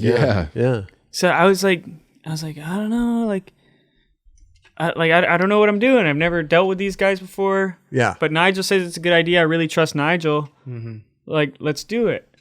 And then that Braille video, like I made a full Braille video. I call it an infomercial now. Okay. Yeah. About the board. Yeah. So you went to their skate park and did it? Yeah, I went to the skate park, sat right next to Aaron Cairo, and described every aspect of my board, like in full detail. Right. And it's like an hour-long video. First half hour is explaining it. Second half hour is showing the tricks that you can do on it. Right. Sure. And that is why my board sold. Yeah. Wow. They have a great fall. I mean, and it's all younger demographic as well. You know, it's definitely younger demographic, but I'm always surprised who comes up to me that's like adult and they're like, or like, fucking dude, they got fans everywhere. Yeah. Man. Right. It's actually insane. But you gotta also, like, as far as like skateboarding is concerned, so it does resonate to obviously the older generation as well. But then you're also explaining it to younger kids in a different fashion where they probably have not seen that before. Right. So it's intriguing. I would say from a younger kid's perspective, but then also from an older dude's perspective, man, like, damn, this dude knows his shit. Right. You know what I'm saying? Yeah, and I think maybe from Braille, I haven't watched too much, but I feel like as a newer skateboarder, it's more approachable and more relatable Totally. Yeah. to watch. You know, they teach kids how to skate. yeah, You know, and get them into skating. Right. So 100%, dude. And that's their whole mission statement is to help skateboarding grow Right. as a sport. How long ago did you do these Braille videos? Because I still see them pop up on my YouTube. Dude, I've done a lot of. The way they film is interesting. So they'll film like 3 to 5 videos one day, Right. and then it comes out for the week. Sporadically, yeah. And then you have like you film a bunch over a weekend, maybe get like 7 videos done, and then it looks like you're there for 5 or 6 weeks. Right. You know what I mean? Yeah. People Yep. think I like live there. You're you still know? there. Yeah, Yeah. yeah. Wow. Yeah. So it's funny how that works out. Now, that's interesting that they film like 5 or 7 videos in a day. Did they have specific things that they wanted to film that day? Like they already had a list like, hey, Andy, are you down to do this? Like we could film this today and that could be a segment and this and that. Yeah. Or would it be kind of on the fly as well? Like, oh, you know, it'd be cool. Like, oh yeah, let's film that. Half and half. Sounds exhausting. Yeah, it is. to be honest. Like they did one thing where like it was like Sounds like they're paper mat- prepared. Yeah, no, for real. Super prepared. And if you have an idea that they think's better than their idea, then they'll just do that. Got instead. you. Okay. Interesting. That's cool. Yeah. But they had one where it was like paper mache pants, so they couldn't move. Now, did you know? Okay, right. Well, And I was like, leave me out of that one. That's not up my alley. No, but it's interesting though. It sounds like a big day. Like, did you know all this going into it? Did they explain like, hey, Andy, so we'll maybe film like, 5 or 6 videos? Like, did they kind of prep you? Yeah, I had Nigel. Nigel. was introduced me to that world. He explained it. He's really good at like prepping people. So he kind of told you like, hey, this is what they do. They'll probably film like a bunch of videos in one day. Yeah. Yeah. Okay. And where is it, by the way? it's in the ghetto of Oakland, bro. Oh, really? You leave It's their warehouse and it's like ghetto, bro. I think they should rep it way harder. Like you go out at night, there's like pop, like fucking, like holy shit. I didn't know it was up in Oakland at all. Yeah. Yeah. I thought Well, it- Andy Schrock, he has one. yeah, he's in Revive in Ohio. Yeah. Yeah. And then they have the Braille one in Oakland. Aaron Cairo's from that area, I think. Yeah. No, very interesting the way that they do that. And like you said, it rolls out and it's like weeks and weeks of content. Fucking, listen, whatever you think about Braille or anything, it's fucking smart. Yeah. And Genius They're almost. growing skateboarding. That's their intent. Absolutely. So you tapped into their audience. Yeah. That helps propel the board. And you got older people too that are discovering it. It's fascinating. Totally, I mean, the dude. board is still to this day killing it. You got that shape. You're not going to make another shape, right? Or are you working on another shape? I'm working on it. What are you adding to it He's got now? new tricks, dude. Oh my God. got new tricks. He's bro. inventing new tricks. Thinking Fuck. about this. So there's going to be a part 2 to this? Well, what I really want to do, honestly, is come out with a freestyle board. Like a real freestyle. Like a smaller one. you Yeah, go. like Okay. get a freestyle board on the market. Like right now, all the freestyle boards are like from these really niche companies, and skate shops don't hold them. Right. But you if gotta they- order straight from them. yeah, Right. So, but if there's like a need for freestyle boards in shops, not only does Powell get in there because they're already dealing with Powell, but then they run out of the Powell freestyle boards. Maybe they got to call up Waltz or Mode or that's or a specific Right. niche, right? You wouldn't be skating that freestyle board out in the streets, No, right? you take it to a tennis court. Yeah. Like it's not even. Oh, that's probably great for freestyle. Oh yeah, the Like best. grippy ground like that? Yeah. Oh yeah, Nice. I do freestyle on clay courts. clay courts. Yeah, clay tennis courts. There's a lot of clay tennis courts around here, right? Yeah, man, I slide, slash. I only saw one of those, and it was in Rome. They had one next. Oh, you weren't there at the street on this, but yeah, not very. Yeah, not common. Yeah, not coming. Let me ask you a question though, because let's jump to shoes really quick, because you got etnies, right? When did this whole Yes, we got some whoa, talking. you just got happy I was so happy. throughout these years? Going up to etnies, were you riding for other shoe companies? Did anybody? Yeah, I rode for Vans for a minute, Okay. and then at a Go Skate Day event, it was like the DC rep came up to me. She was like, "You want DC shoes?" I was like, "No, I ride Vans." She's like, "What about pants?" I was like, "Okay, I don't see a problem with that." So I was wearing like Vans shoes and DC denim, Amazing. Nice. and then Vans just kicked me off, dude. They're like, They're like, no, we're not, Wow. we're not having that. Yeah. I was like, I ride for Protest and Skull. I don't get it. Right. Or do they have a BDC logo on like the pant pocket or something? There Or definitely the has big to- one? yeah, The big one? They used to have that. I know. Yeah. Dude, that was my like a lesson I needed to learn, and you need to learn it too. If you don't. You can't rep Vans shoes and Adidas shirt or something. Yes. We talk about that here That's like sometimes. a pet peeve of mine, like Yeah. real shit. Like I can't wear Adidas like shoes and then like Nike like sweatpants or some shit. Like I can't do that. Yeah. That's Can't just- Well, you can't do that, but you also should never do that if you're repping one brand and rep no, another it's brand. a whole Yeah, different yeah, story yeah. if you're getting repped by one brand. And that goes without being said. Totally. But you needed to learn that lesson. Right. Learned it the hard way. It's Yeah. fine. Yeah, I was like, what? So then I was riding DC for a long time. Okay. Man, I love the Lynx. Ooh, The- nice. That was my favorite shoe. Hell yeah. And then how did etnies come into the picture? Or how and when? So I think my first pair of etnies were like the barges, and that's when I did the Long Beach Convention Center rail. The long one? The 29. Yeah. The green with a. Yeah, so I was like, that was my first pair of etnies. I was like, well, these obviously work. Okay. Did you just buy them or someone Perfect. gave them to you? I think I got them gifted to me from Matt Berger. Oh, nice. So Matt Okay. Berger was really my inspo. I was like, oh, I don't know if I relate. Like, what companies do I relate to? And then Berger's on etnies, and he's Canadian, and he's a shredder. Like, I look up to Berger, so I'll ride for the shoe company that he rides for. You know what I mean? Or try to. Sure. At Yeah, least. right, Sure. right. And then that was like a little like connection. Like maybe he could get me to. But yeah, shout out Berger. You're the man. Oh, yeah. Also made it to the Olympics. Hey. Team Yeah. Canada. Nice. There you He's go. a part of, he's on the team. Yeah, him and Mickey Papa. Okay. Wow. Oh, DeCenzo Solid didn't make team. it either? Or? Yeah, DeCenzo didn't make it by one spot, Ooh. That's crazy. but he might be going as an alternate. Yeah, they have that bunch of Yeah. alternates, I think. Yeah. For sure. Yeah. I don't know if they're doing that, though, because of the whole I have COVID no stuff. idea. I'm not sure. No But alternate I because don't- COVID? Damn. I was going to apply to be an alternate. I don't know. Don't quote me. Real quick, are you going to the Olympics? Yes. Yeah. All right. Gotta Well, know. we can I talk about told- that later. Yeah. Yeah, we're going to talk about that. For Dude, sure. we're gonna Yeah, be we're here gonna- for. No, we're This got is what we a few do. days Blazing to talk through. about. Yeah. we're going in the right direction. I though. looked Let at my me tell you watch and I was like, something. oh, it's early. So you were DC and then Etnies, Berger, Yeah, Contact. The main thing that I love about Etnies, they're the first skater-owned shoe company. Mm-hmm. They made the first ever pro skate shoe Okay. with Nodis. Yep.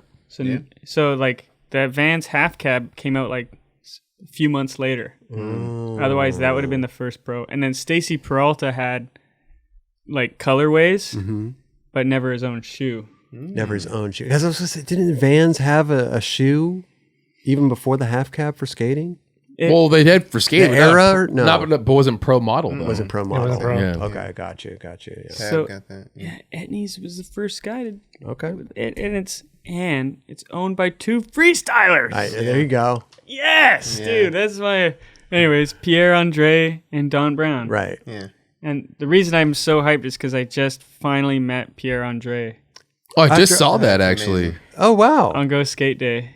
And dude, we had like the craziest freestyle talk. Yeah, I bet. He invented so many tricks.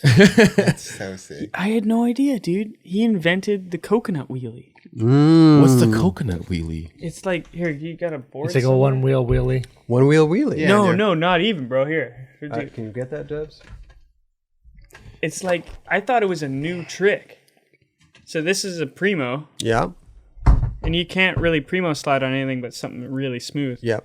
Coconut wheelies when you're like this. Okay. Oh wow! Right. And if you're doing a coconut wheelie, if I'm goofy going this way, Yep.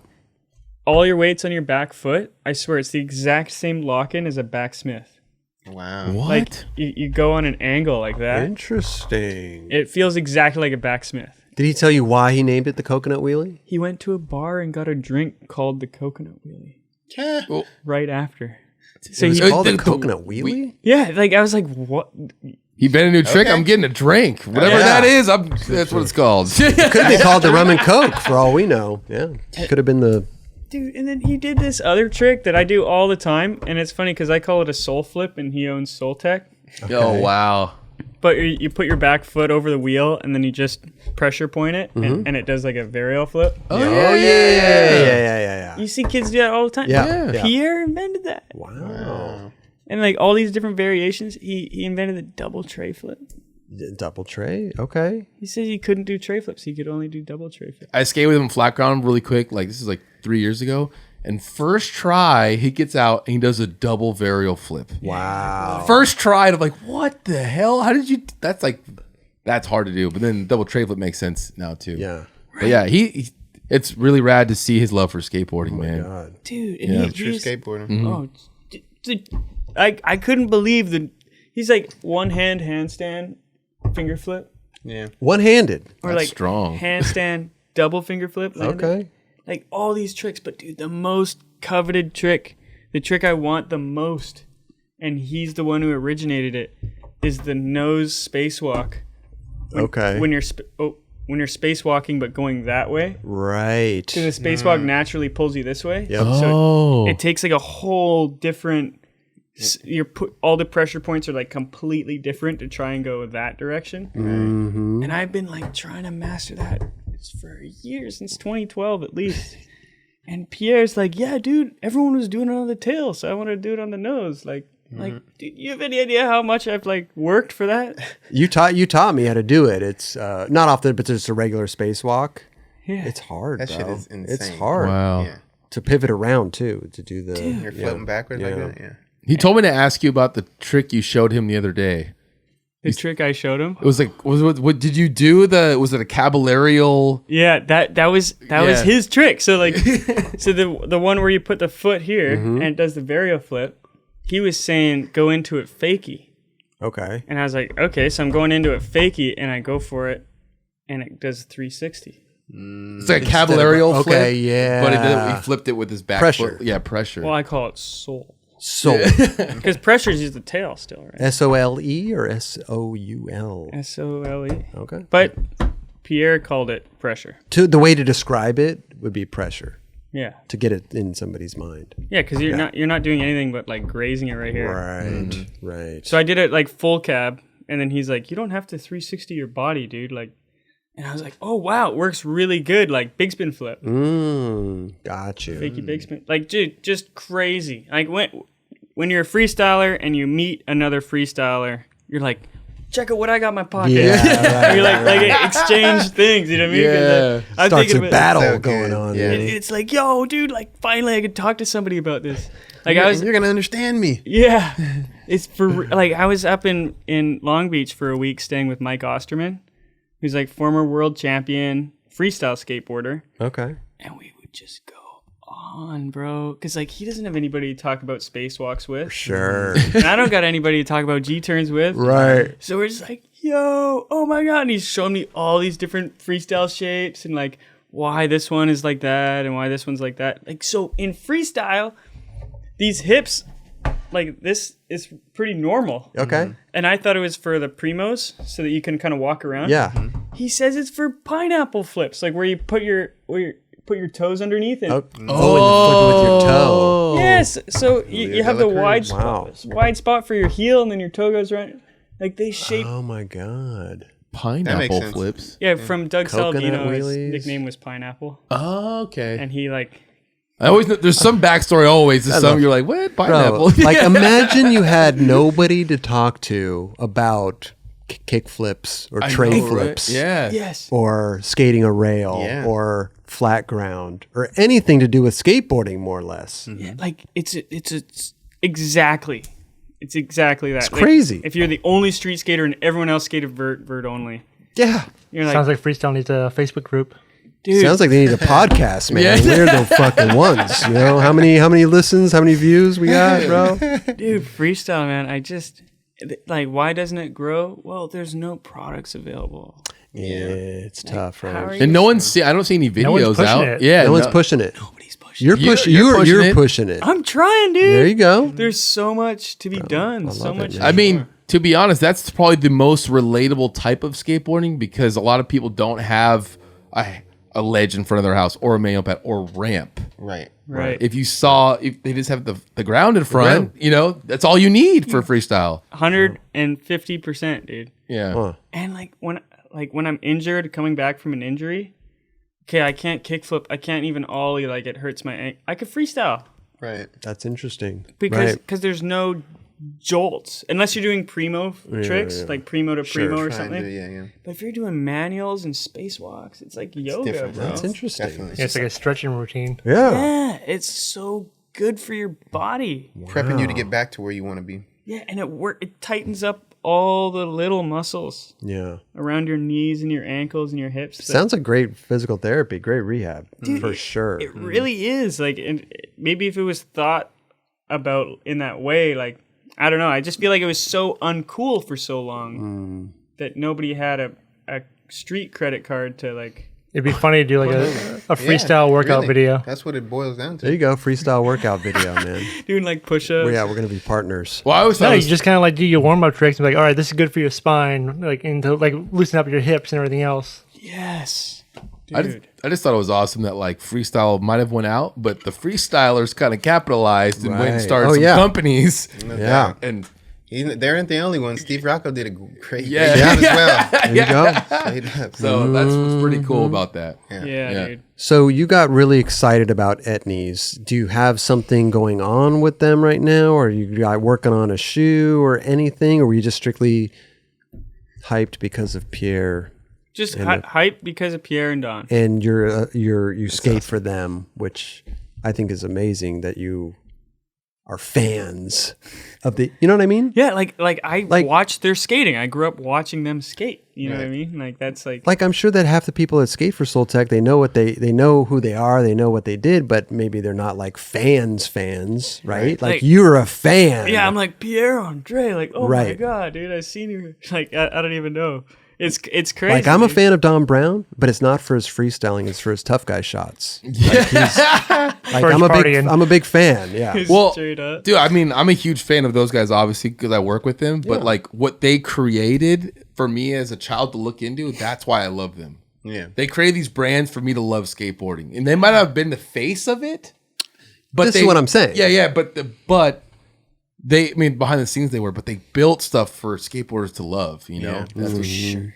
Go Skateboard Day, Don Brown. Don pretty Brown. much, yeah. Don Brown. That's Yeah. why I was like, hell yeah, I'm going to the Etnies skate park for Go Skate Day. That's where it fucking started, bro. Like, that's like so legit. So sick. I love that. Pierre was telling me that the whole new Soltech building he designed in like 06 and it has no like it's fully self-sustaining off solar I power. love that. Full solar power or panels on top, everything's Dope. nuts. Yeah. And like the whole thing, he's like, yeah, and I designed the curve so that it reminds me of skateboarding. I'm like, dude, you're such a G. Yeah.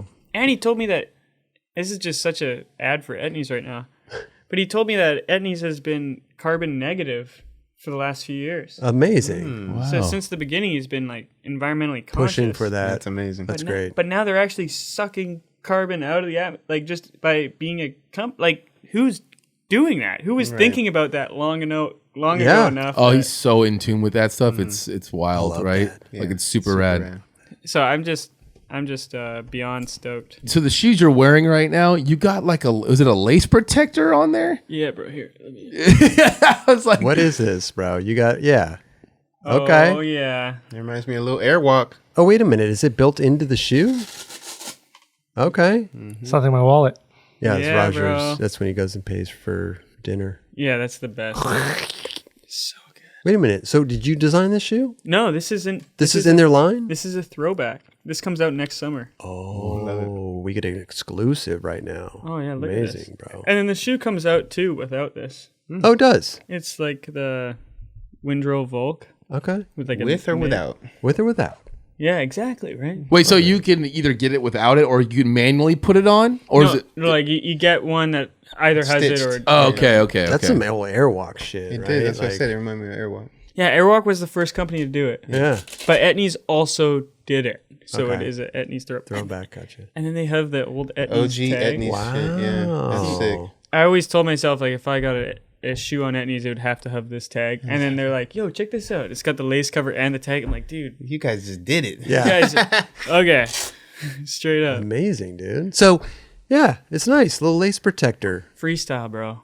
I can Well- actually practice Caspers. It's not gonna fuck his shit up. I mean, even regular skateboarders, bro, our laces rip to shit. Vert skaters gonna love that shoe.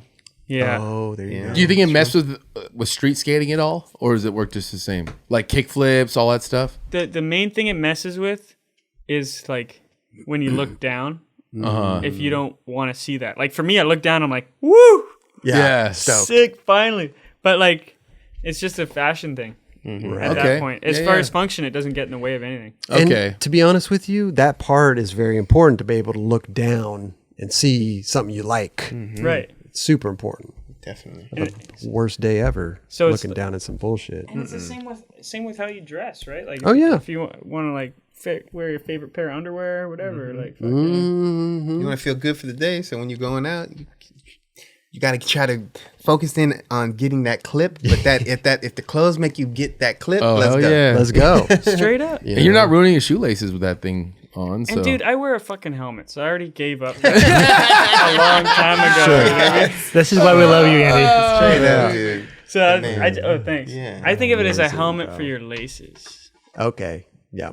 That's a good way to look at it. Yeah, for sure. Got that makes sense. Yeah, Etnies plug. Hey, I love yeah. I love it when, you skate for companies that you're passionate about. And dude, okay, it was originally called Etnics, and they got a cease and desist from Ethica. No, Not the underwear brand. Yeah, Ethic hasn't been around that long. No, it's like a Etonics. Etonics. What is it? Tonics. Etonics was a shoe brand back in the day. Oh. Maybe that might be the case. You know what we should do? We should have Pierre on the show just so he could tell There you us. go. he could so tell us he could be stories. like, I didn't invent any of that shit. Right. I'm getting all this hate mail now because Andy told everybody. Coconut wheelie. I was just drunk that day. Yeah, straight up. So they had to change their name. Man, that's almost for the better. But What was it? Etnics. Etnics. And it I don't was- know if I like that. It was a name because It was a Guy, he French was- brand. what's that? It was a French brand originally. And it was made around the word ethnicities. Like it was about how skateboarders were kind of like a group of people that would like travel around, try to take over territory. Like how we move around in ethnic groups. Etnies. Okay. I like that. Because like we're in gangs, we're like tribal. Yeah. Like take over this ledge. It's my ledge. Can you please move? Yeah. Yeah. Try and nose slide the same. Yeah, I know you're trying to sit down and be comfortable, but You're gonna get wax on your ass, dude. Like that's what I always tell people. Whenever they sit down and that's your get out of sitting there card. Right. Yeah. Hey, you're gonna get wax all over your shit. You're You gonna ruin don't your want to sit pants. there. You're gonna Yeah. ruin your pants. Yeah. Dude, You could go there over you there in that area. That area- there's that ledge is there's good. No wax on that ledge over there. Right. Your pants are gonna be Yeah. great over there. Yeah. no wax on that. Wherever you see wax on a ledge, don't sit there. Yeah. Straight up. Right, right. Or next to it. Or next to it. Yeah. You're Well, still fucking us up. dude, I think that you're man. Keep on walking. Straight up. Like I said, I Just think it's move all the way over there. That'd be great.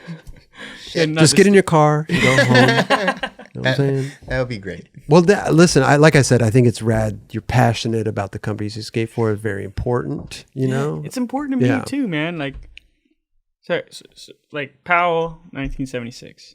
Skull Skate is 1976. Right. Etnies is 1986. And then Swatch, 1983. You're on Swatch too? Yeah. Really? I need a contact. Yeah. When's the Swatch Impact Yeah, one happen? that's tight. That is pretty legendary. Yeah. I mean, we all grew up like, Swatch. I want to Swatch watch. Yeah. Swatch, bro. Now they're fucking handling in some skateboard shit. I love it. Good for them. Amazing, dude. And I mean, going back to Powell, I mean, look what they've done. He's got 2 of them There on. you Double go. photo incentive, man. 2 swatches on. All Perfect. times, bro. All times. Love All it. time. Wait, What let me time? look at it. Wait, let me. Do you even look at it for time? Yeah. This one's for time. This one's for date. Okay. Yes. That one's for LA. That one's for San Diego. Yeah, it's true. Well, most people might have a watch on. Same fucking time zone.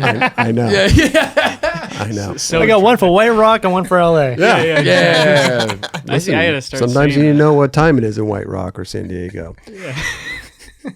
Swatch is great. I need a That's contact over there if you don't dude. Yeah. mind. I'd love to. Hook us up I'd with that love to one. holler at them. Dude, I got you. I wear an iWatch, but I'll. I want the know, NASA watch they have. This isn't really. Oh, I this should have isn't. wore that one. This isn't like attached to me. I can get rid of this Apple Watch. Yeah, bro. But just look at what Powell has done. Like Powell, they've bro. been with their videos, Animal Chin, everything. Dude. The history over there. Steve Caballero's still on, right? Still He's on. been on. That man went from a vert skater to a street skater. Yeah. He turned into street cab. Most versatile skater ever. I mean, I love it. Yeah. Right? Long ass rails and shit. Like, Oh my God. yeah. He's like pool coping, handrails. What's the difference? Yeah, he's like, vert's out. Pfft, shit, I'm street cab I now. got this. Shit. Yeah, Got this. I love that. He's so legit. I love Steve Cab. How can I'm you Team not? Cab. Ever since he came on the show, Steve Caballero came on our show. I loved him so much. I mean, I was a fan before. Next day, I went out and bought half cabs at the van store, full price. Boom. Boom. That's how it goes. That's how much I respect that man. Still buying them every day. Yeah, love that guy. Yeah. So, Great.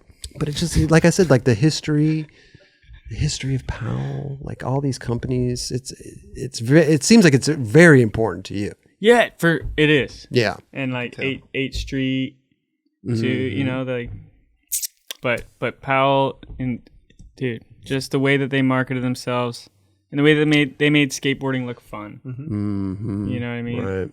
Right. And the art. I mean, Court. Huge. dude, how long has this board been out on the market? How long? But 2 years? 2 years? That's crazy. The same board for 2 years. So you don't switch the graphics at all on them? No. Wow. Same one. That's rad. Yeah. So that is drawn by Vernon Court Johnson. Okay. That's a well-known. Yeah, and he did it since the beginning, right? Yeah. But then he left for a long time, and the other artists would kind of mimic his style. But he's like a mystic, he's a seer, dude. Like, Right. so this pays homage to like a past life that we shared, So sick. like 3000 BC, where we were like in a boat in the wetlands going through like somebody else's territory, and that's why the spears are there. Okay. You know, Story behind There is it. a story Yeah. behind it, for but sure. he does it pen and ink on paper. Old school style. He ain't using the computer. And they probably scan it in and then color it all, right? And Like, he does hundreds of them. Yeah. it's insane. Wow. Like, and George pays more than anybody for a graphic I love that. because he knows how much actually goes in it. Like with Lance Mountain, he has the hieroglyphic graphic. He sent Court to like all the ancient pyramids to study hieroglyphics, Oh, damn. What? old caves and stuff, dude. Wow. Whoa. To get full on research. He's like, oh, you want me to do hieroglyph? I need to go see like the Mayan hieroglyphics and then these like cavemen and then Right. you know, like Need he's to be in it. Wow. Yeah, he's making iconic graphics that last a lifetime. Wow. yeah, and like the skull and sword, he told me was like an ancient symbol for higher education. There you go. See? And almost all of his graphics fit perfectly into some sort of geometric shape. Like it's whether it's like an oval or a circle or like the classic graphic of the skeleton that's kind of doing an invert, but he's not grabbing his board. Mm-hmm. It fits perfectly into the Powell P. Like it's like the exact same silhouette. Wow. Isn't that crazy? Like it just trip out. He's such an amazing artist. And then to get him to work on my stuff was like, what? Are you serious? Like I still call him all the time. We're like, hey, what's going on? Like this is going on. I got part 2 of that board coming out soon, man. I'd love to get a little graphic going. So you have another graphic coming? No. Oh, you're not gonna put the same graphic on on a different shape. Well, I'm it's not that far along yet. Okay. Well, how many graphics have you had? Just that one? Just the one. You've been pro for this long and only had one graphic? Yeah. You normally get more than one? That's his graphic. Yeah, about every other drop. Yeah, like every season. But I guess that's what I'm saying. Imagine like your first girl graphic came out and that was just your graphic. Let's go. But if it's selling, let it go. Like, but it just doesn't happen these days. This doesn't happen. The things are gonna. This can't stay the same. Andy's making it work, dude. I know it's working right now. It's working. He's got it. It's been 2 years strong, going on 3. Let's go. That's incredible, dude. If it ain't broke, man. Yeah, sometimes you just gotta fix it. Run it. Yeah, it's a trip. Hey, Andy, does anyone have a tattoo of that graphic yet? Yeah. People got tats. Yeah, there's this girl in Australia that got one. I think she was the first. Send it to you. Oh, yeah. Yeah. Dude, recently my friend Troy, actually the native police officer who freestyle demos with, tatted a hydrant that I drew in my notebook, and I posted on my story. Wow. And he tatted that like all big on his leg. Isn't that weird? Wow. That's the weirdest thing, dude. Like, I have yet to see a Krob tat or a 9 Club tat, but I'm sure it's right around the corner. You should draw it, put it on your story, and see what happens. Man, I drew this one thing. Remember the guy with the curly hair I drew? Little stick figure? I don't know. Never saw that on anybody's body. Actually, you know what'd be sick? Oh, yeah, the one you did with Andy Howell. Yeah, I was showing Andy how I draw. He did You the showed your dude. skills. I showed my skills. The dude was doing a manual, and he was on the front of the board. You were like looking like, wait, what's wrong with this? He was standing in the middle of the board, like not even in the. Chris Haslam could figure it out. I mean, listen, it's art. It's art. What are you gonna do? You know. Maybe Andy could draw something for you, and you could post on your story. But then he's gonna get the. Yeah, but it's like put his Krob. art. Put Get it Krob. tattooed. Do a Krob. Write Krob right now. I'll put on my story. Maybe somebody will. He's got his Oh, notebook. yeah, there we go. He's got his notebook, dude. We'll jot something Let's down. go. for And Tear you. out that page of that pickle board. Also, I want to see that. And you have a pen with you at all times too. Pencil. Yeah. Oh, nice. You skate with the pen. Do you Is take it a mechanical Do you take that out when pencil? you skate? Yeah. If it's like serious. Jesus Christ, how much shit do you have in there, bro? What do you like with that lighter, bro? You light sage? Well, I used to Palo always Santo? have to light my freaking shoelaces. But I Oh. don't do that anymore. Okay. Oh, he's got a little cover for his pencil. They're fucking so sick. And a the little knife. dude, Okay. yeah, What the fuck? How? To sharpen that thing. Oh, you sharpen it with the knife. Wow. Yeah, dude. Dude, Okay. That's how we do it, bro. Love it, dude. This guy's more shit in Andy, his. please empty all your pockets and just. I know he's got more shit in Do a his little pockets show and tell than right I've now? ever seen before. No, that's pretty much it. He's got the biggest iPhone. Oh yeah. And then He's check out my got wallet, bro. keys. He's got a skull candy earbud things. He's got a wallet. Wallet's not bad. Yeah. It's not a Costanza wallet. Yeah, by I any thought it was going means. to be that for sure. He's got a gum, Spry gum. I've never seen that brand never- before. It's got to be Canadian. Never seen Yeah. It's I got to got be like my last second tissue. second tissue. Okay. What else? Oh, just the knife. That's it. Another knife. Okay. Same knife. And Same what knife. about in the jacket? Nothing? Oh yeah, dude. Oh man. I don't think we've ever had anybody empty their pockets for Love us in this. the I love nightclub. this. But We got toothpicks. Oh, toothpicks nice. in a little thing. Yeah, I know. I saw that. I had to grab it. Okay. You know, and then I got these for you. I'm gonna give those to you. Oh, Even though you don't even have to golf, but since you like toothpicks. Thanks, man. Yeah. I've been chilling at the Golden Tea recently Love it. in Carlsbad, so I got to bring him some teas. There you go. There you go. I actually have another gift for you guys that I forgot to give you. It's in my pocket, Please. What is it? dude. An album from Rodney Mullen's favorite musician, bro. Oh, okay. This is it's actually an album. It's Whoa, a CD. Harry Perry, bro. You know the guy with the rollerblades? Yeah, the dude in Venice. Bro. Dennis with Yes. the He doesn't wear No rollerblades anymore. way. Yeah. I see him all the time Is down he still there. around? Oh my god, Yeah. he's still around. Wait, you Saw bought him that? yesterday. Yeah. He's the man. Yeah. dude. Have you ever listened Bro. to his music? No. This is his CD. Yeah, it's all like spreading positive energy. It's all Oh very. yeah. He's very always happy positive. down there. He's rollerblading around. He's got his little amp. First of all, you got to be happy doing what he does on a Yeah. day-to-day basis, bro. Right. Really. And trying Harry? to make people happy. Harry Perry. I never knew his name. About a month and a half ago, he kind of like disappeared and everyone thought he was dead. That's what I heard too. Shoot, Yeah. Really? Yeah. There's That's a then he whole came Facebook back. thing. Yeah, and then like all of a sudden he came back and now he's not wearing rollerblades anymore. Yeah, that's right. He was walking last time I saw Yeah. him. Oh, I wonder if he had an accident. He's Oh. getting up there in age. Yeah, You know, I feel Harry, he's not a spring chicken anymore, Harry Perry. At first, they said Harry Carey. I was like, what? Thank you for this, Yeah. bro. Yeah, dude, no worries. Is You this really gotta, for us or is this Yeah, for you? it I is. thought he just had it. Dude, I know. actually always wanted to go buy that CD or buy like a shirt from him because like Dude, he's such a rad dude. He's rad. He's the raddest. Yeah. Thank you, bro. Let's put this right here, man. And then, sorry, got some more things here. No, that one's empty now. That was it. That's it. Oh, dude, sunglasses, Gotta have the shades. obviously. Oh wow, now we're getting cool. Now you're cool guying us over here. And we got like Little the pouch of hell marbles. is Is there that? marbles in there? You got dice in there? What's going on? Dungeons and Dragons after the show? Runes. Got some rocks in there? yeah, some rocks, some stones, some crystals.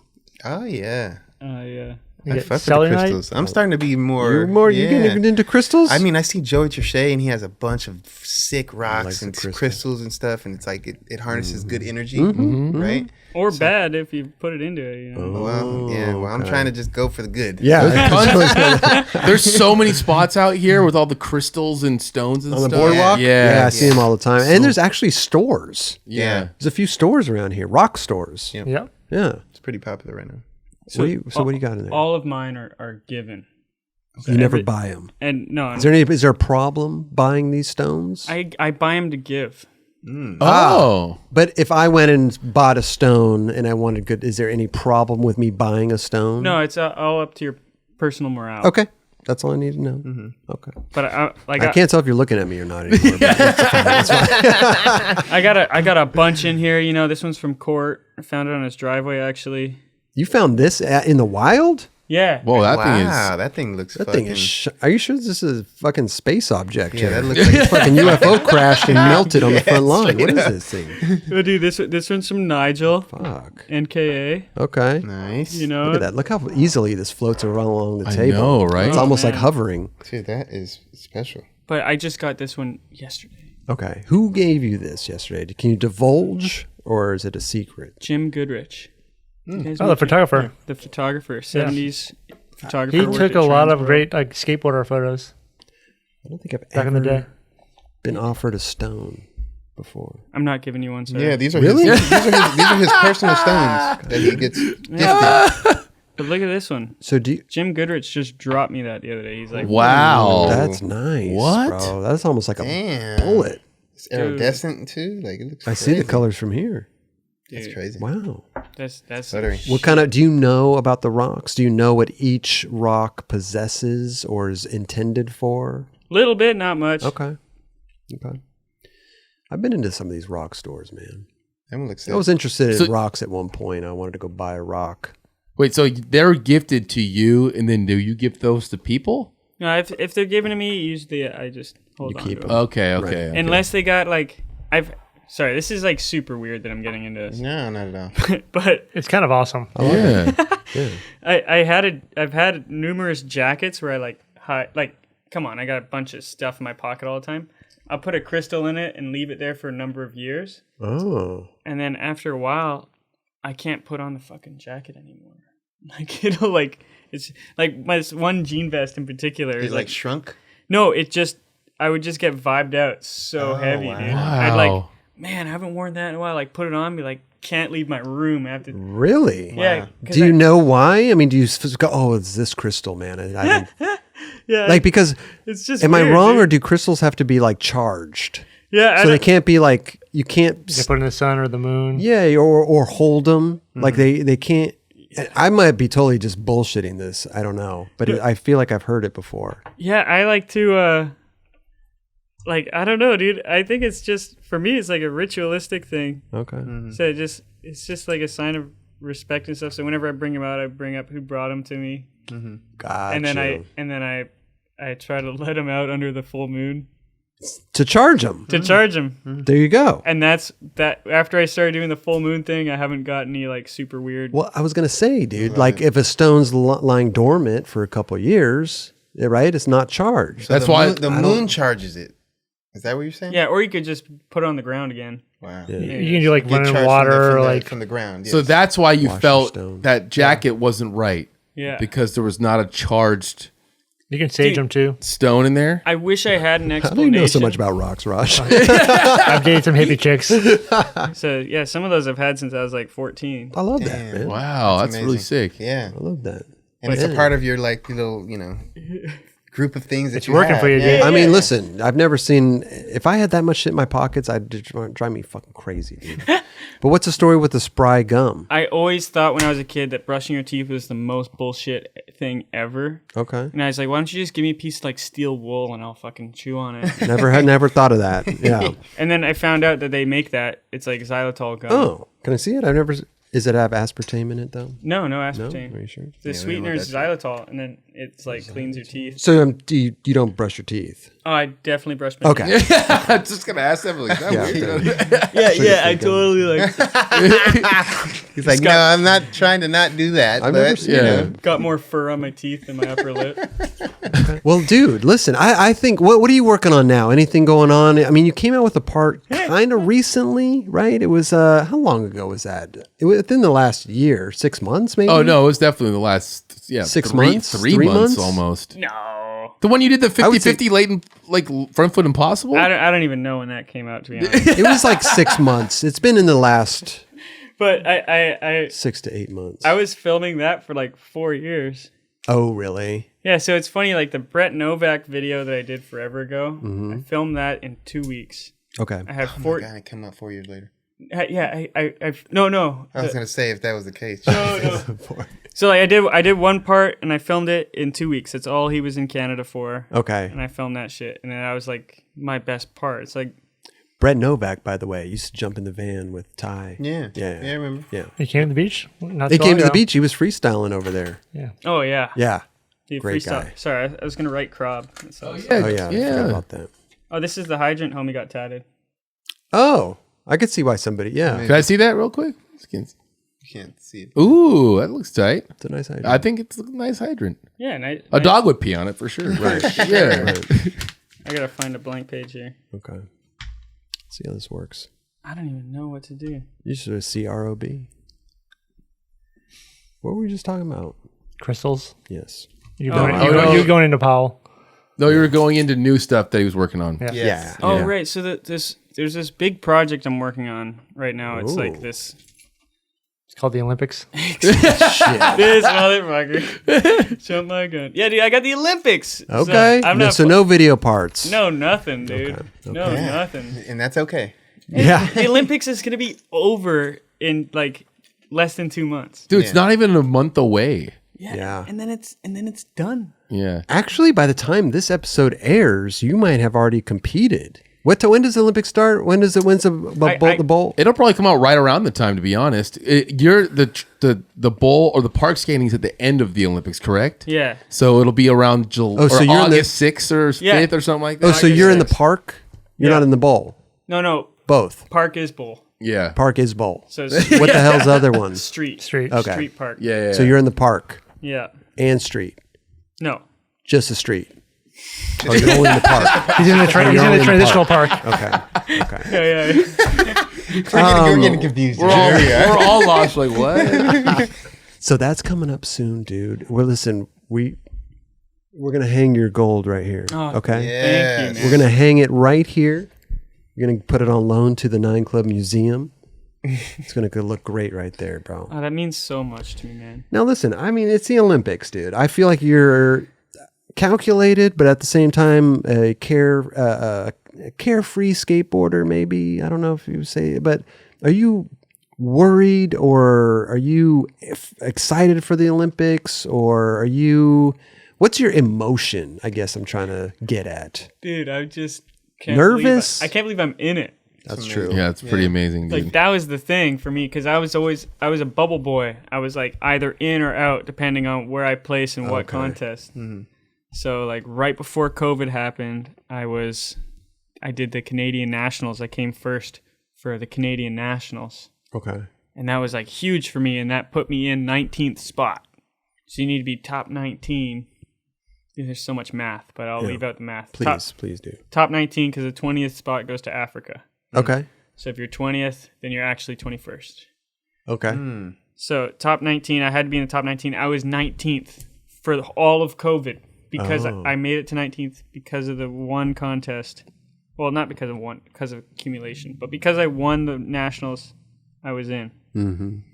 Then I'm waiting for the next contest. Gets canceled. Like COVID happened. Right. Like, Wiped everything. Yeah. Wiped everything out. Yeah.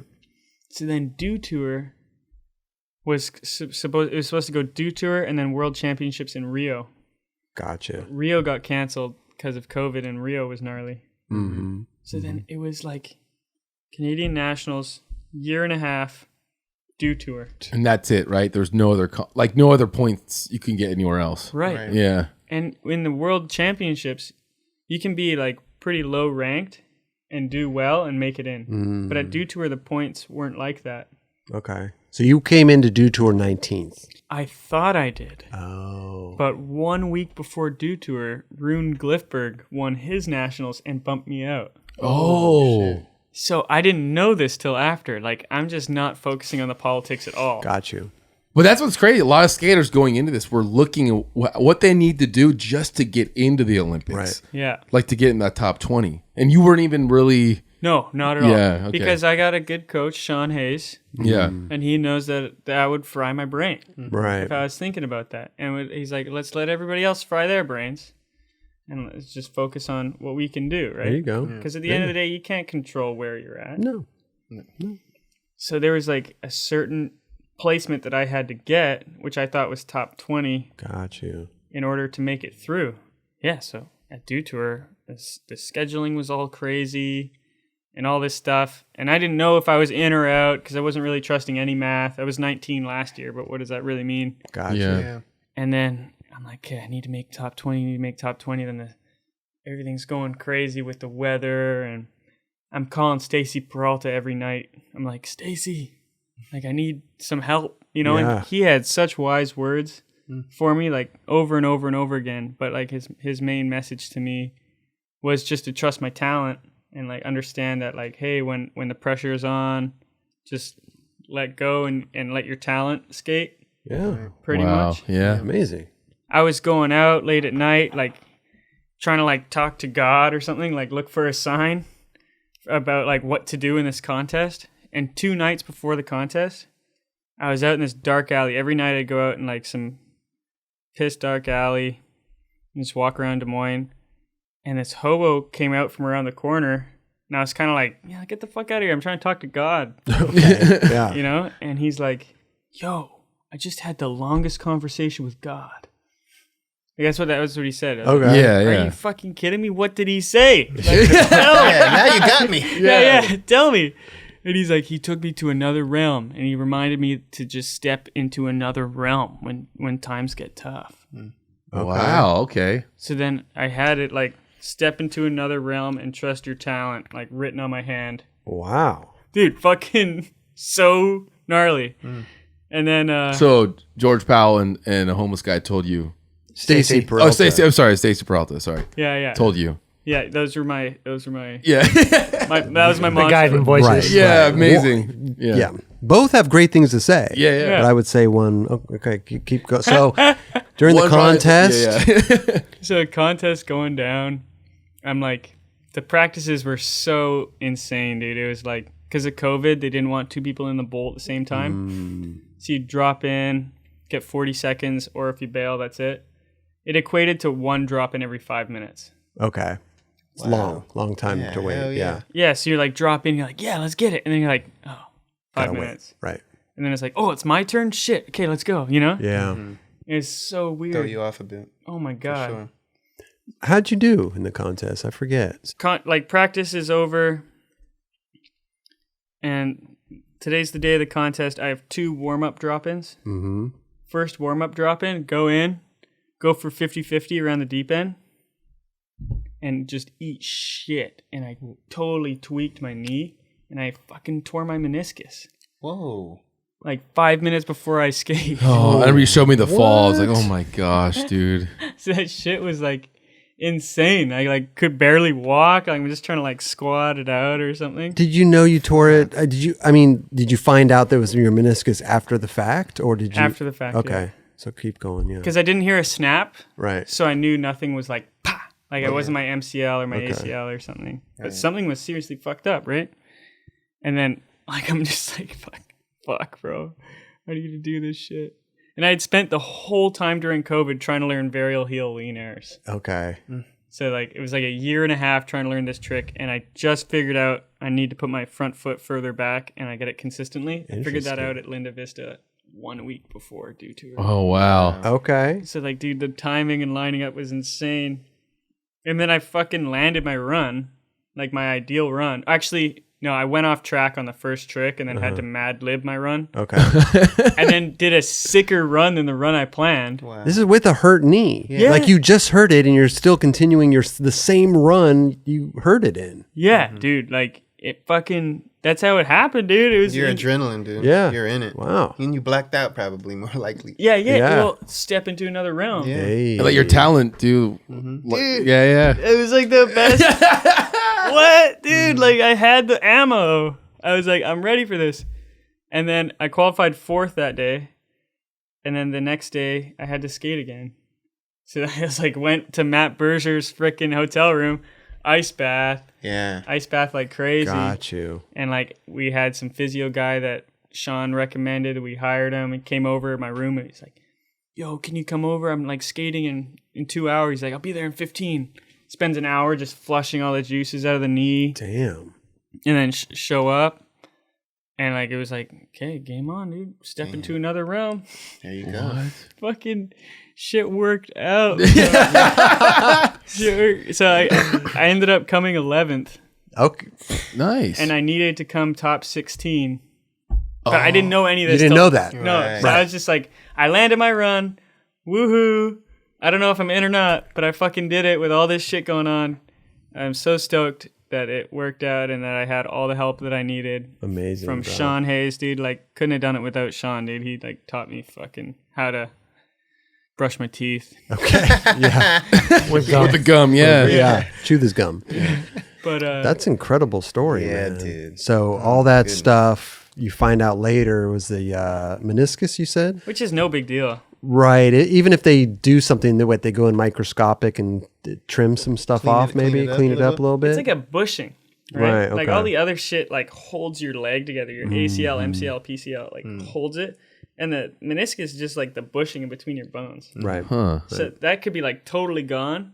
And guess what? It hurts a lot, but your leg's not going to fall apart. Right. Like, Got you. You don't Right. got an MCL or an ACL, your shit's going to go backwards. Is it like cartilage, basically? Yeah. Okay. Mm-hmm. All right. I was just say, like you mentioned that, like Stacey gave that little piece of advice. Ryan, for Powell, you have George and Stacey who have been in the business for fucking 40 plus years or whatever. Have they given you any sort of advice that like has helped you out? For sure, man. Everything Stacy says, I think about all the fucking time.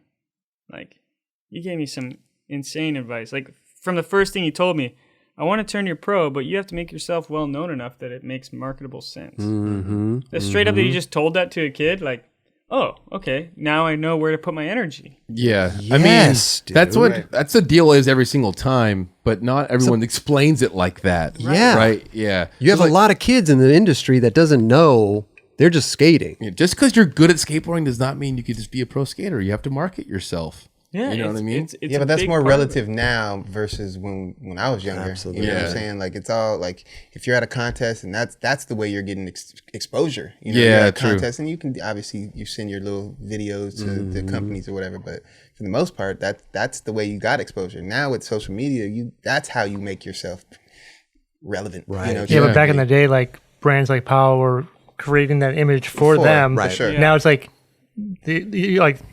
you have all the tools to do it yourself. One of the best analogies he gave me was between my two contest runs. I was like, what do I do? Like, I just made it. I'm so excited, but I have to skate tomorrow. Yeah. And I like, sometimes you get really excited and the next day you're so spent. Right. Yeah. Yeah. And he was like, okay, dude, you're like a Porsche right now and you're in the garage and the race is tomorrow. Keep your fucking engine on. Like, keep it in neutral. Rev a little bit, but don't go forward. And, just like keep at a light, kind of a light high. Right. Not too high, not too low. And he said this. He says, don't talk too much and don't listen too much. Let your mind be. Yeah. Don't overwork the mind. Yeah, it wasn't like, hey, man, what's going on? Or like people coming up like, hey, like, Right. yeah, just like. Then you just don't put yourself in those situations. Like Right. you said, you go and rehabilitate your body through that day's work, so to say, and then fuck, it worked out for you. Yeah. Dude, it fucking worked, bro. Because there are those people that literally suck you. They drain you. Yeah, they're just energy vampires. There you go, energy vampires. You know, and even just normal conversation and keeping up with it takes a lot of energy. Yeah, you know, like you guys would know. I'm spent. Like after I do these interviews, like I'm done. Like I need to go home and decompress and recharge, even for a day. You know, I'm like done. Yeah. I don't want to do it. But It's it's a nice high though at the same Oh, time. my God. Yeah. You're like, to come down off that, you definitely want to kind of, like you said, fucking Dude. relax. I mean, I drink 3 cups of coffee. I'm like going, and then I get home, and I'm like, yeah, and still then going like, what I'm do like, I do now? I need 2 days to fucking. Dude, you remember seeing Zion going into the final day? Like, his face when he got there, it was just like game on. Game time. Like, he showed up, he's like, no, it's going down today. Yeah. Right. Yeah. I don't know. I don't know. Seeing the game face come on in the skateboarders sometimes. Zion won that, right? Zion won the whole, and I got him into the Olympics. Yep. Yeah. So it was like me and Zion benefited from that contest. Yeah. Right. Perfect, bro. Yeah, straight up, man. Yeah. We were the guys, dude. And then Rune's still in. Right. Amazing. Oh, nice. So He's a legend, dude. I didn't bump Rune out. So I'm in 18th. He's in 19th now. Right. So what number are you? Did you finish first, second, or third? What? Is there like a to get in there? Is there like a first, second, and third? No, you just No, he was. He's top 20. top 20. You have to be top 20 with a maximum of 3 per country. So I'm actually like 30th, but there's I see what 7 you're saying. Americans. I see what you're and saying. 8 Right. Brazilians. Okay. You know, so there's a maximum of 3 per country and a minimum of 1 per continent, Yeah. which is why Africa gets a spot. You're the only Canadian in the top 20 For park. for park. Yep. For street, we got Matt and Mickey Papa. There you go. Matt There you Berger go. and Mickey Papa. Yep. Man, well, congratulations on that, man. It's a huge, milestone for skateboarding. Never been done, so we'll see. I just hope that the Olympics, helps, bring money into our industry and these small companies and, and skateboarders' hands. That's what I hope. I mean, it's definitely going to bring awareness, but Awareness is great. we want to make sure like it's represented It's right. great. No, But you want to make sure it's represented right? Yeah. Like, you want skateboarding to look when it comes out in the Olympics. I understand what you mean by the money stuff, 100%. But when you see skate it, shops, skaters. when you're watching it on TV or however you're watching the internet, you want to watch the Olympics or the skateboarding Olympics. Be like, oh, that looks like skateboarding, Right. Not produced and looks some crazy way. You know what I How mean? fast can you push? Like, Yeah. What's the highest air? Yeah, exactly. Now, Andy, like you're one who like you have your own look, whatever. Thank Does you. does Canada have like a uniform that they want you to wear? Dude, the uniform's pretty tight. Okay. So you're into it. Yeah, it's like pretty much my same pants, like a little less baggy than the Dickies that I wear, Okay. but they're stretchy as shit, so you're Perfect. chilling. Yeah. And it's like a baggy white tee with like a big Canadian flag, but it's like white and gray, so it's not flashy. Oh. Cool. So pants and top. For the flag bearers, they have to wear a fucking jean jacket that has spray paint all over it. It says Canada, Tokyo.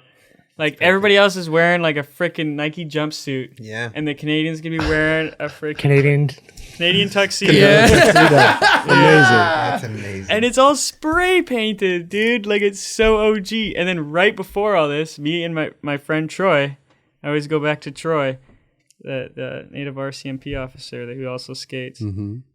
we did a collab with Mind Control where we got a bunch of old vintage jackets and spray painted it and patched them all up. Wow. And then they come out with the same jacket, dude. Like I have jackets that look so similar that I'm trying to sell for Mind Control. Okay. So perfect, bro. So it's like, and then I find out that that's the Olympic uniform. I'm like, are you like they did this for me? I swear. Yeah. Everything's It's gonna work lining out. up. Yeah. Everything's I'm gonna lining sell up these- for these old are gonna work. Andy Anderson, man. I just can't believe That's what I'm it, saying. dude. You're gonna win. Now, does the Canadian gymnast team have a different look? Oh yeah. Yeah. Every sport has their own look. Oh, okay. It's gonna be loud, bro. Wow. Congratulations, bro. man. Yeah, That's amazing dude. that you're in there, bro. Thank you guys. I seriously, I'm just starting to process it. 'cause- Right. Well, huge, pretty bro. soon, listen, pretty soon you'll be jumping on that plane. Yeah. And there's a lot of time to process during that plane ride because it's a Oh long my plane God. ride. Yeah. No doubt. You're going to get there, man. You're going to kill it, bro. You already know what the course looks like, right? Yeah. So you can have some type of idea, but then once you get there and feel it, it'll all start clicking. How do you feel about the course? I fucking love it. Yeah. Have you seen video of it or just the plans? I've seen a little bit of video. Yeah. It looks like the training facility merged with Vans HB merged with like the Montreal Vans Bowl. There you Wow. go. Like, Okay. it's like at Dew Tour, you had to kind of hit, or you had the opportunity to kind of hit every obstacle. Mm-hmm. This bowl is so broad that there's no way you could hit everything. So you get to like pick and Yeah, I was about choose. to That's say. kind of good, right? Yeah, so it's gonna be really hard to judge. Right. Oh, yeah, you're hitting so for many different sure, obstacles. From the judge's perspective, for sure. But Well, you're going to do great, man. Don't Yeah. even worry about I'm it, bro. hyped, bro. I'm just like I'm on cloud 9 still. I bet, man. That's great, dude. Listen, I mean, you're killing the game, dude. And you're having fun doing it, and I think that's the main thing, right? You can Skateboarding tell, is man. fun, It right? is. Dude, I don't think people like in general give the appreciation to how hard it can be to have fun. Very true. Like, It's that's- very true. It's not just a goofing off thing. Right. Like if you want to like actually have fun every day, it's not easy, bro. No, Yeah. no. It takes preparation and shit. Like Now when you're really trying to learn shit, I mean, you're gonna have those moments where you're like, "Fuck," and you stress out. And don't get me wrong, those moments are not necessarily fun, but it doesn't take away from the big picture of trying to learn and obviously do better in your progression in skateboarding. yeah, but there's a lot of depression thrown in there, or like For sure. or whatever, like heavy anxiety and stuff. And you're like, hey, I'm fun. You know what I mean? Like that's Right. like that's a hard thing to fake. Right. Yeah. You know what I mean? Right. Right. To actually be having fun takes work, bro. And I don't think a lot of people like put in that work because I don't think they think that it should take work. You got a very interesting outlook Hell yeah. on life. Thank you. Your ideologies, everything, man. I love it, bro. Andy, what's up with the love it. For obsession real. with fire hydrants? Fire hydrants, man. They are, in my opinion, the fungal form of AI. Fungal What? form of AI. Yeah, we gotta elaborate on this. Yeah. You know, like, I don't know if you know, so I'm going to say it, but like mushrooms grow in the forest and they pop up and they're like a little mushroom right there. You know? But that's just the fruit. It's not like a flower. Like if you pick a flower, flower's dead. Right. Pick a mushroom, mushroom's still alive. Yeah, they It's- grow still. I got you. It's just the fruit of it. The real things going on underground. And they pop up where the dirt is dehydrated. So they help hydrate the forest floor and spread nutrients around. Okay. So I see fire hydrants as like a man-made recreation of the same bullshit.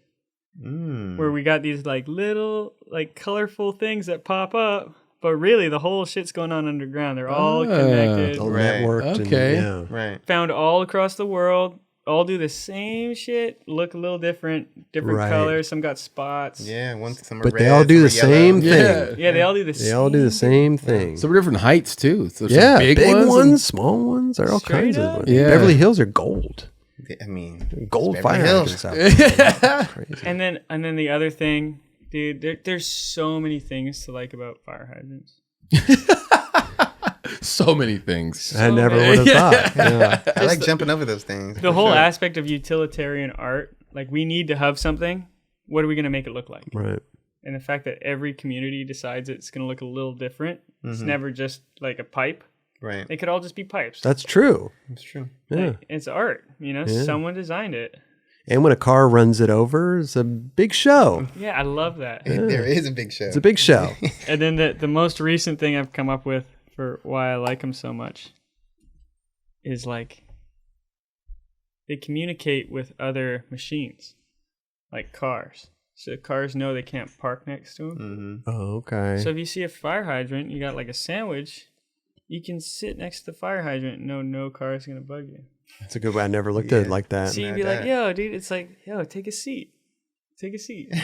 Next to this fire. There's a nice open area. Good. Yeah, Nobody yeah. will bother you. We're not here. going to be bothered Right. here, Nobody will bother you. Yeah, it's like the poisonous spores or something The poisonous. that like talk to the other, because otherwise you get the car gets towed, right? Not only that, I've seen the photos of the firemen putting the hose right through the car. Dude, straight up, like it's dangerous because it takes priority. It's such an important. Or they Yeah. knock It the really whole, knock the windows They knock out. the windows out and put the hose right through the damn car. Yeah, like, fuck don't your leave your car. car parked next to a fire hydrant. Dude, I saw one the other night, fucking right, parked right in front of a fire hydrant. And I'm like, and the way that the nozzle, like, I'm like, well, if something went down, that thing would go right through that window right there, Yeah. dude. They planted this in your mind so you know not to park by it. Yeah. Otherwise, your car will be, in trouble. Well, it's like- if that's Yeah. the case. Either way. It's an emergency, Whether it's man. towed or It's a red zone. I was about to park my bike next to one, like against like a I don't know. It was just a pole. And I was like, I shouldn't do that.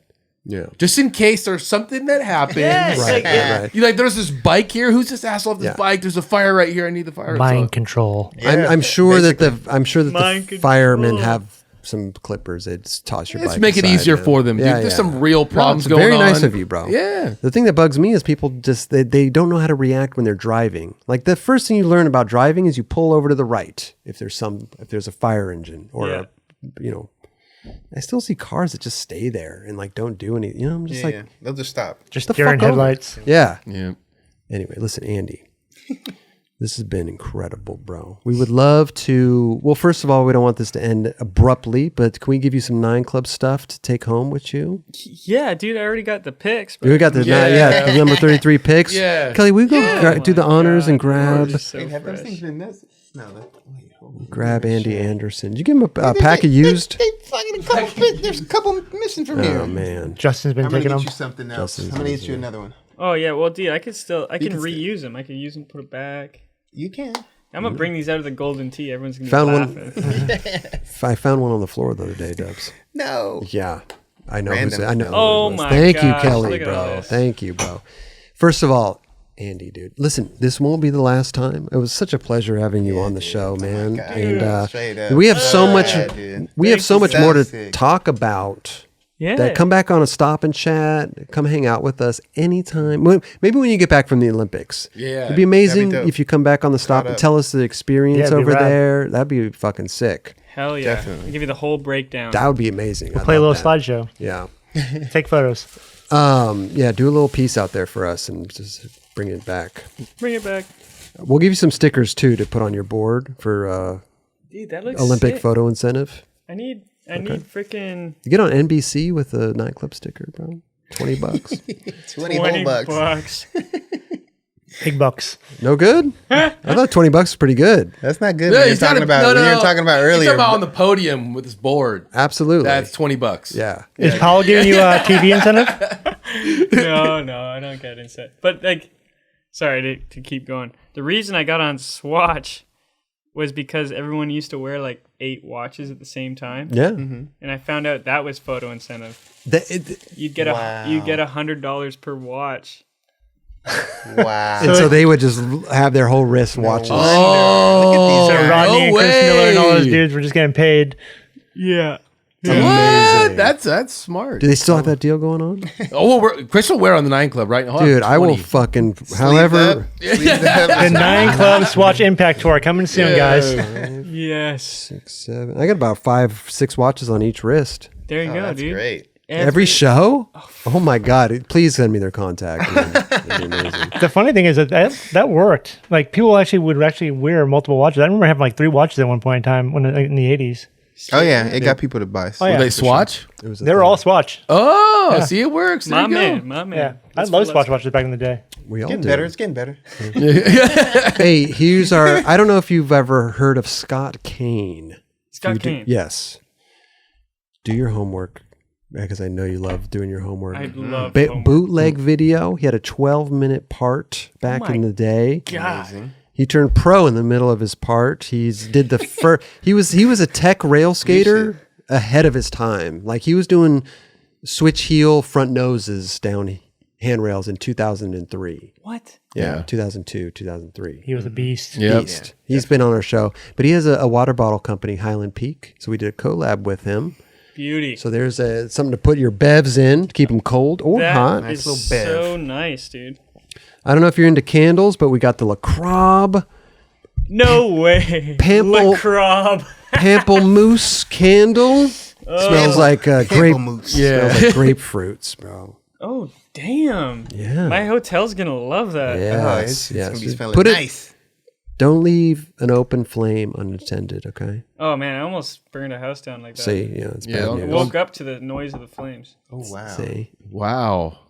Fire hydrant. You need one of those things. never leave Water needed. Yeah. an open flame unattended. Man. Here's one of our mugs. This is Sam Pearson made Yeah, this for that's us. so That's our burning mug right there. What?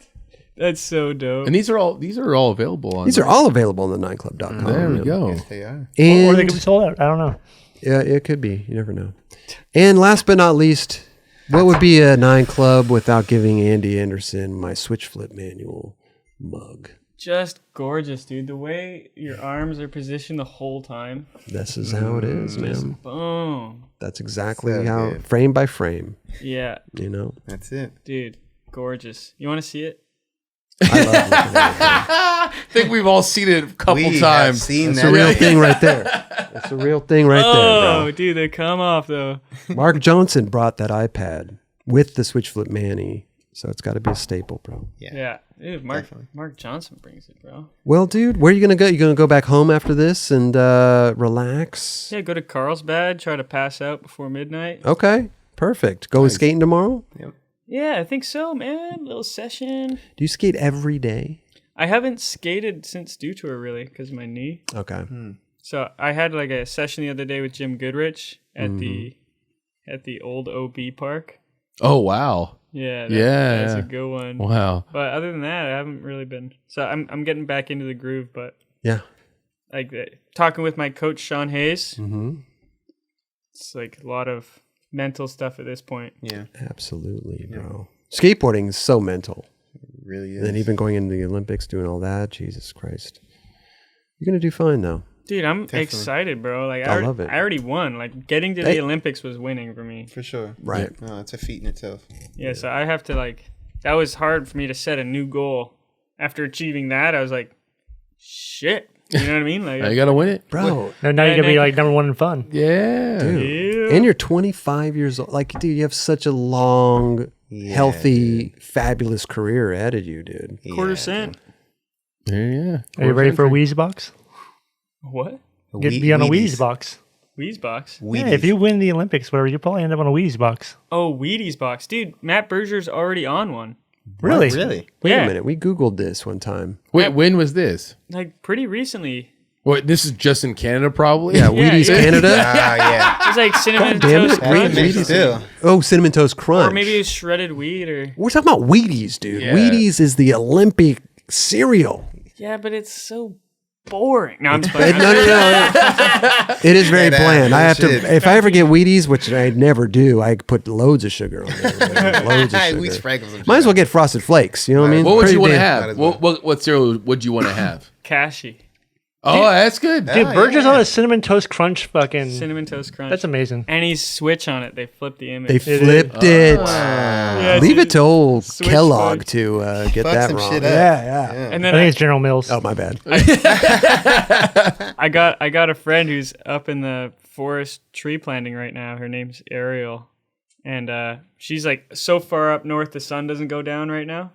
Like it's fucking That's crazy. crazy. Wow. She's up all day. Yeah, it's you got to set a timer to fall asleep. Right. Wow. Damn, it's That fucking must midnight. be weird. Yeah. But she's sending me videos of her friends like, damn, this skater's cute, man. I'm gonna get this cereal. Like, I'm like, I know that guy, you know? No way. Yeah, My friend. because she met Matt, right? So it's like, Oh my god! Like he sent me videos like, oh yeah, this guy's pretty cute. Is Like, he on the box because of the Olympics? Yeah, Where's your box then?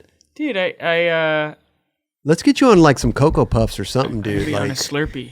Oh, 7-Eleven. 7-Eleven. There, Wow. that's a smart idea. wait a minute, you're gonna be on a fucking Slurpee? Yeah, bro. Yes. You do spinning around in swirls with a Slurpee. Like, you know what I mean? pretty legendary. It's gonna come out in like 2 days. An ad of me spinning around in swirls with a Slurpee. Yeah. Like actually, that's yeah, what swirly That's Slurpee. fucking Yeah. amazing. Swirly Slurpee. Wait a minute, is this 7-Eleven Canada or is this? 7-Eleven Canada. 7-Eleven We'll take Canada. it. Fuck it.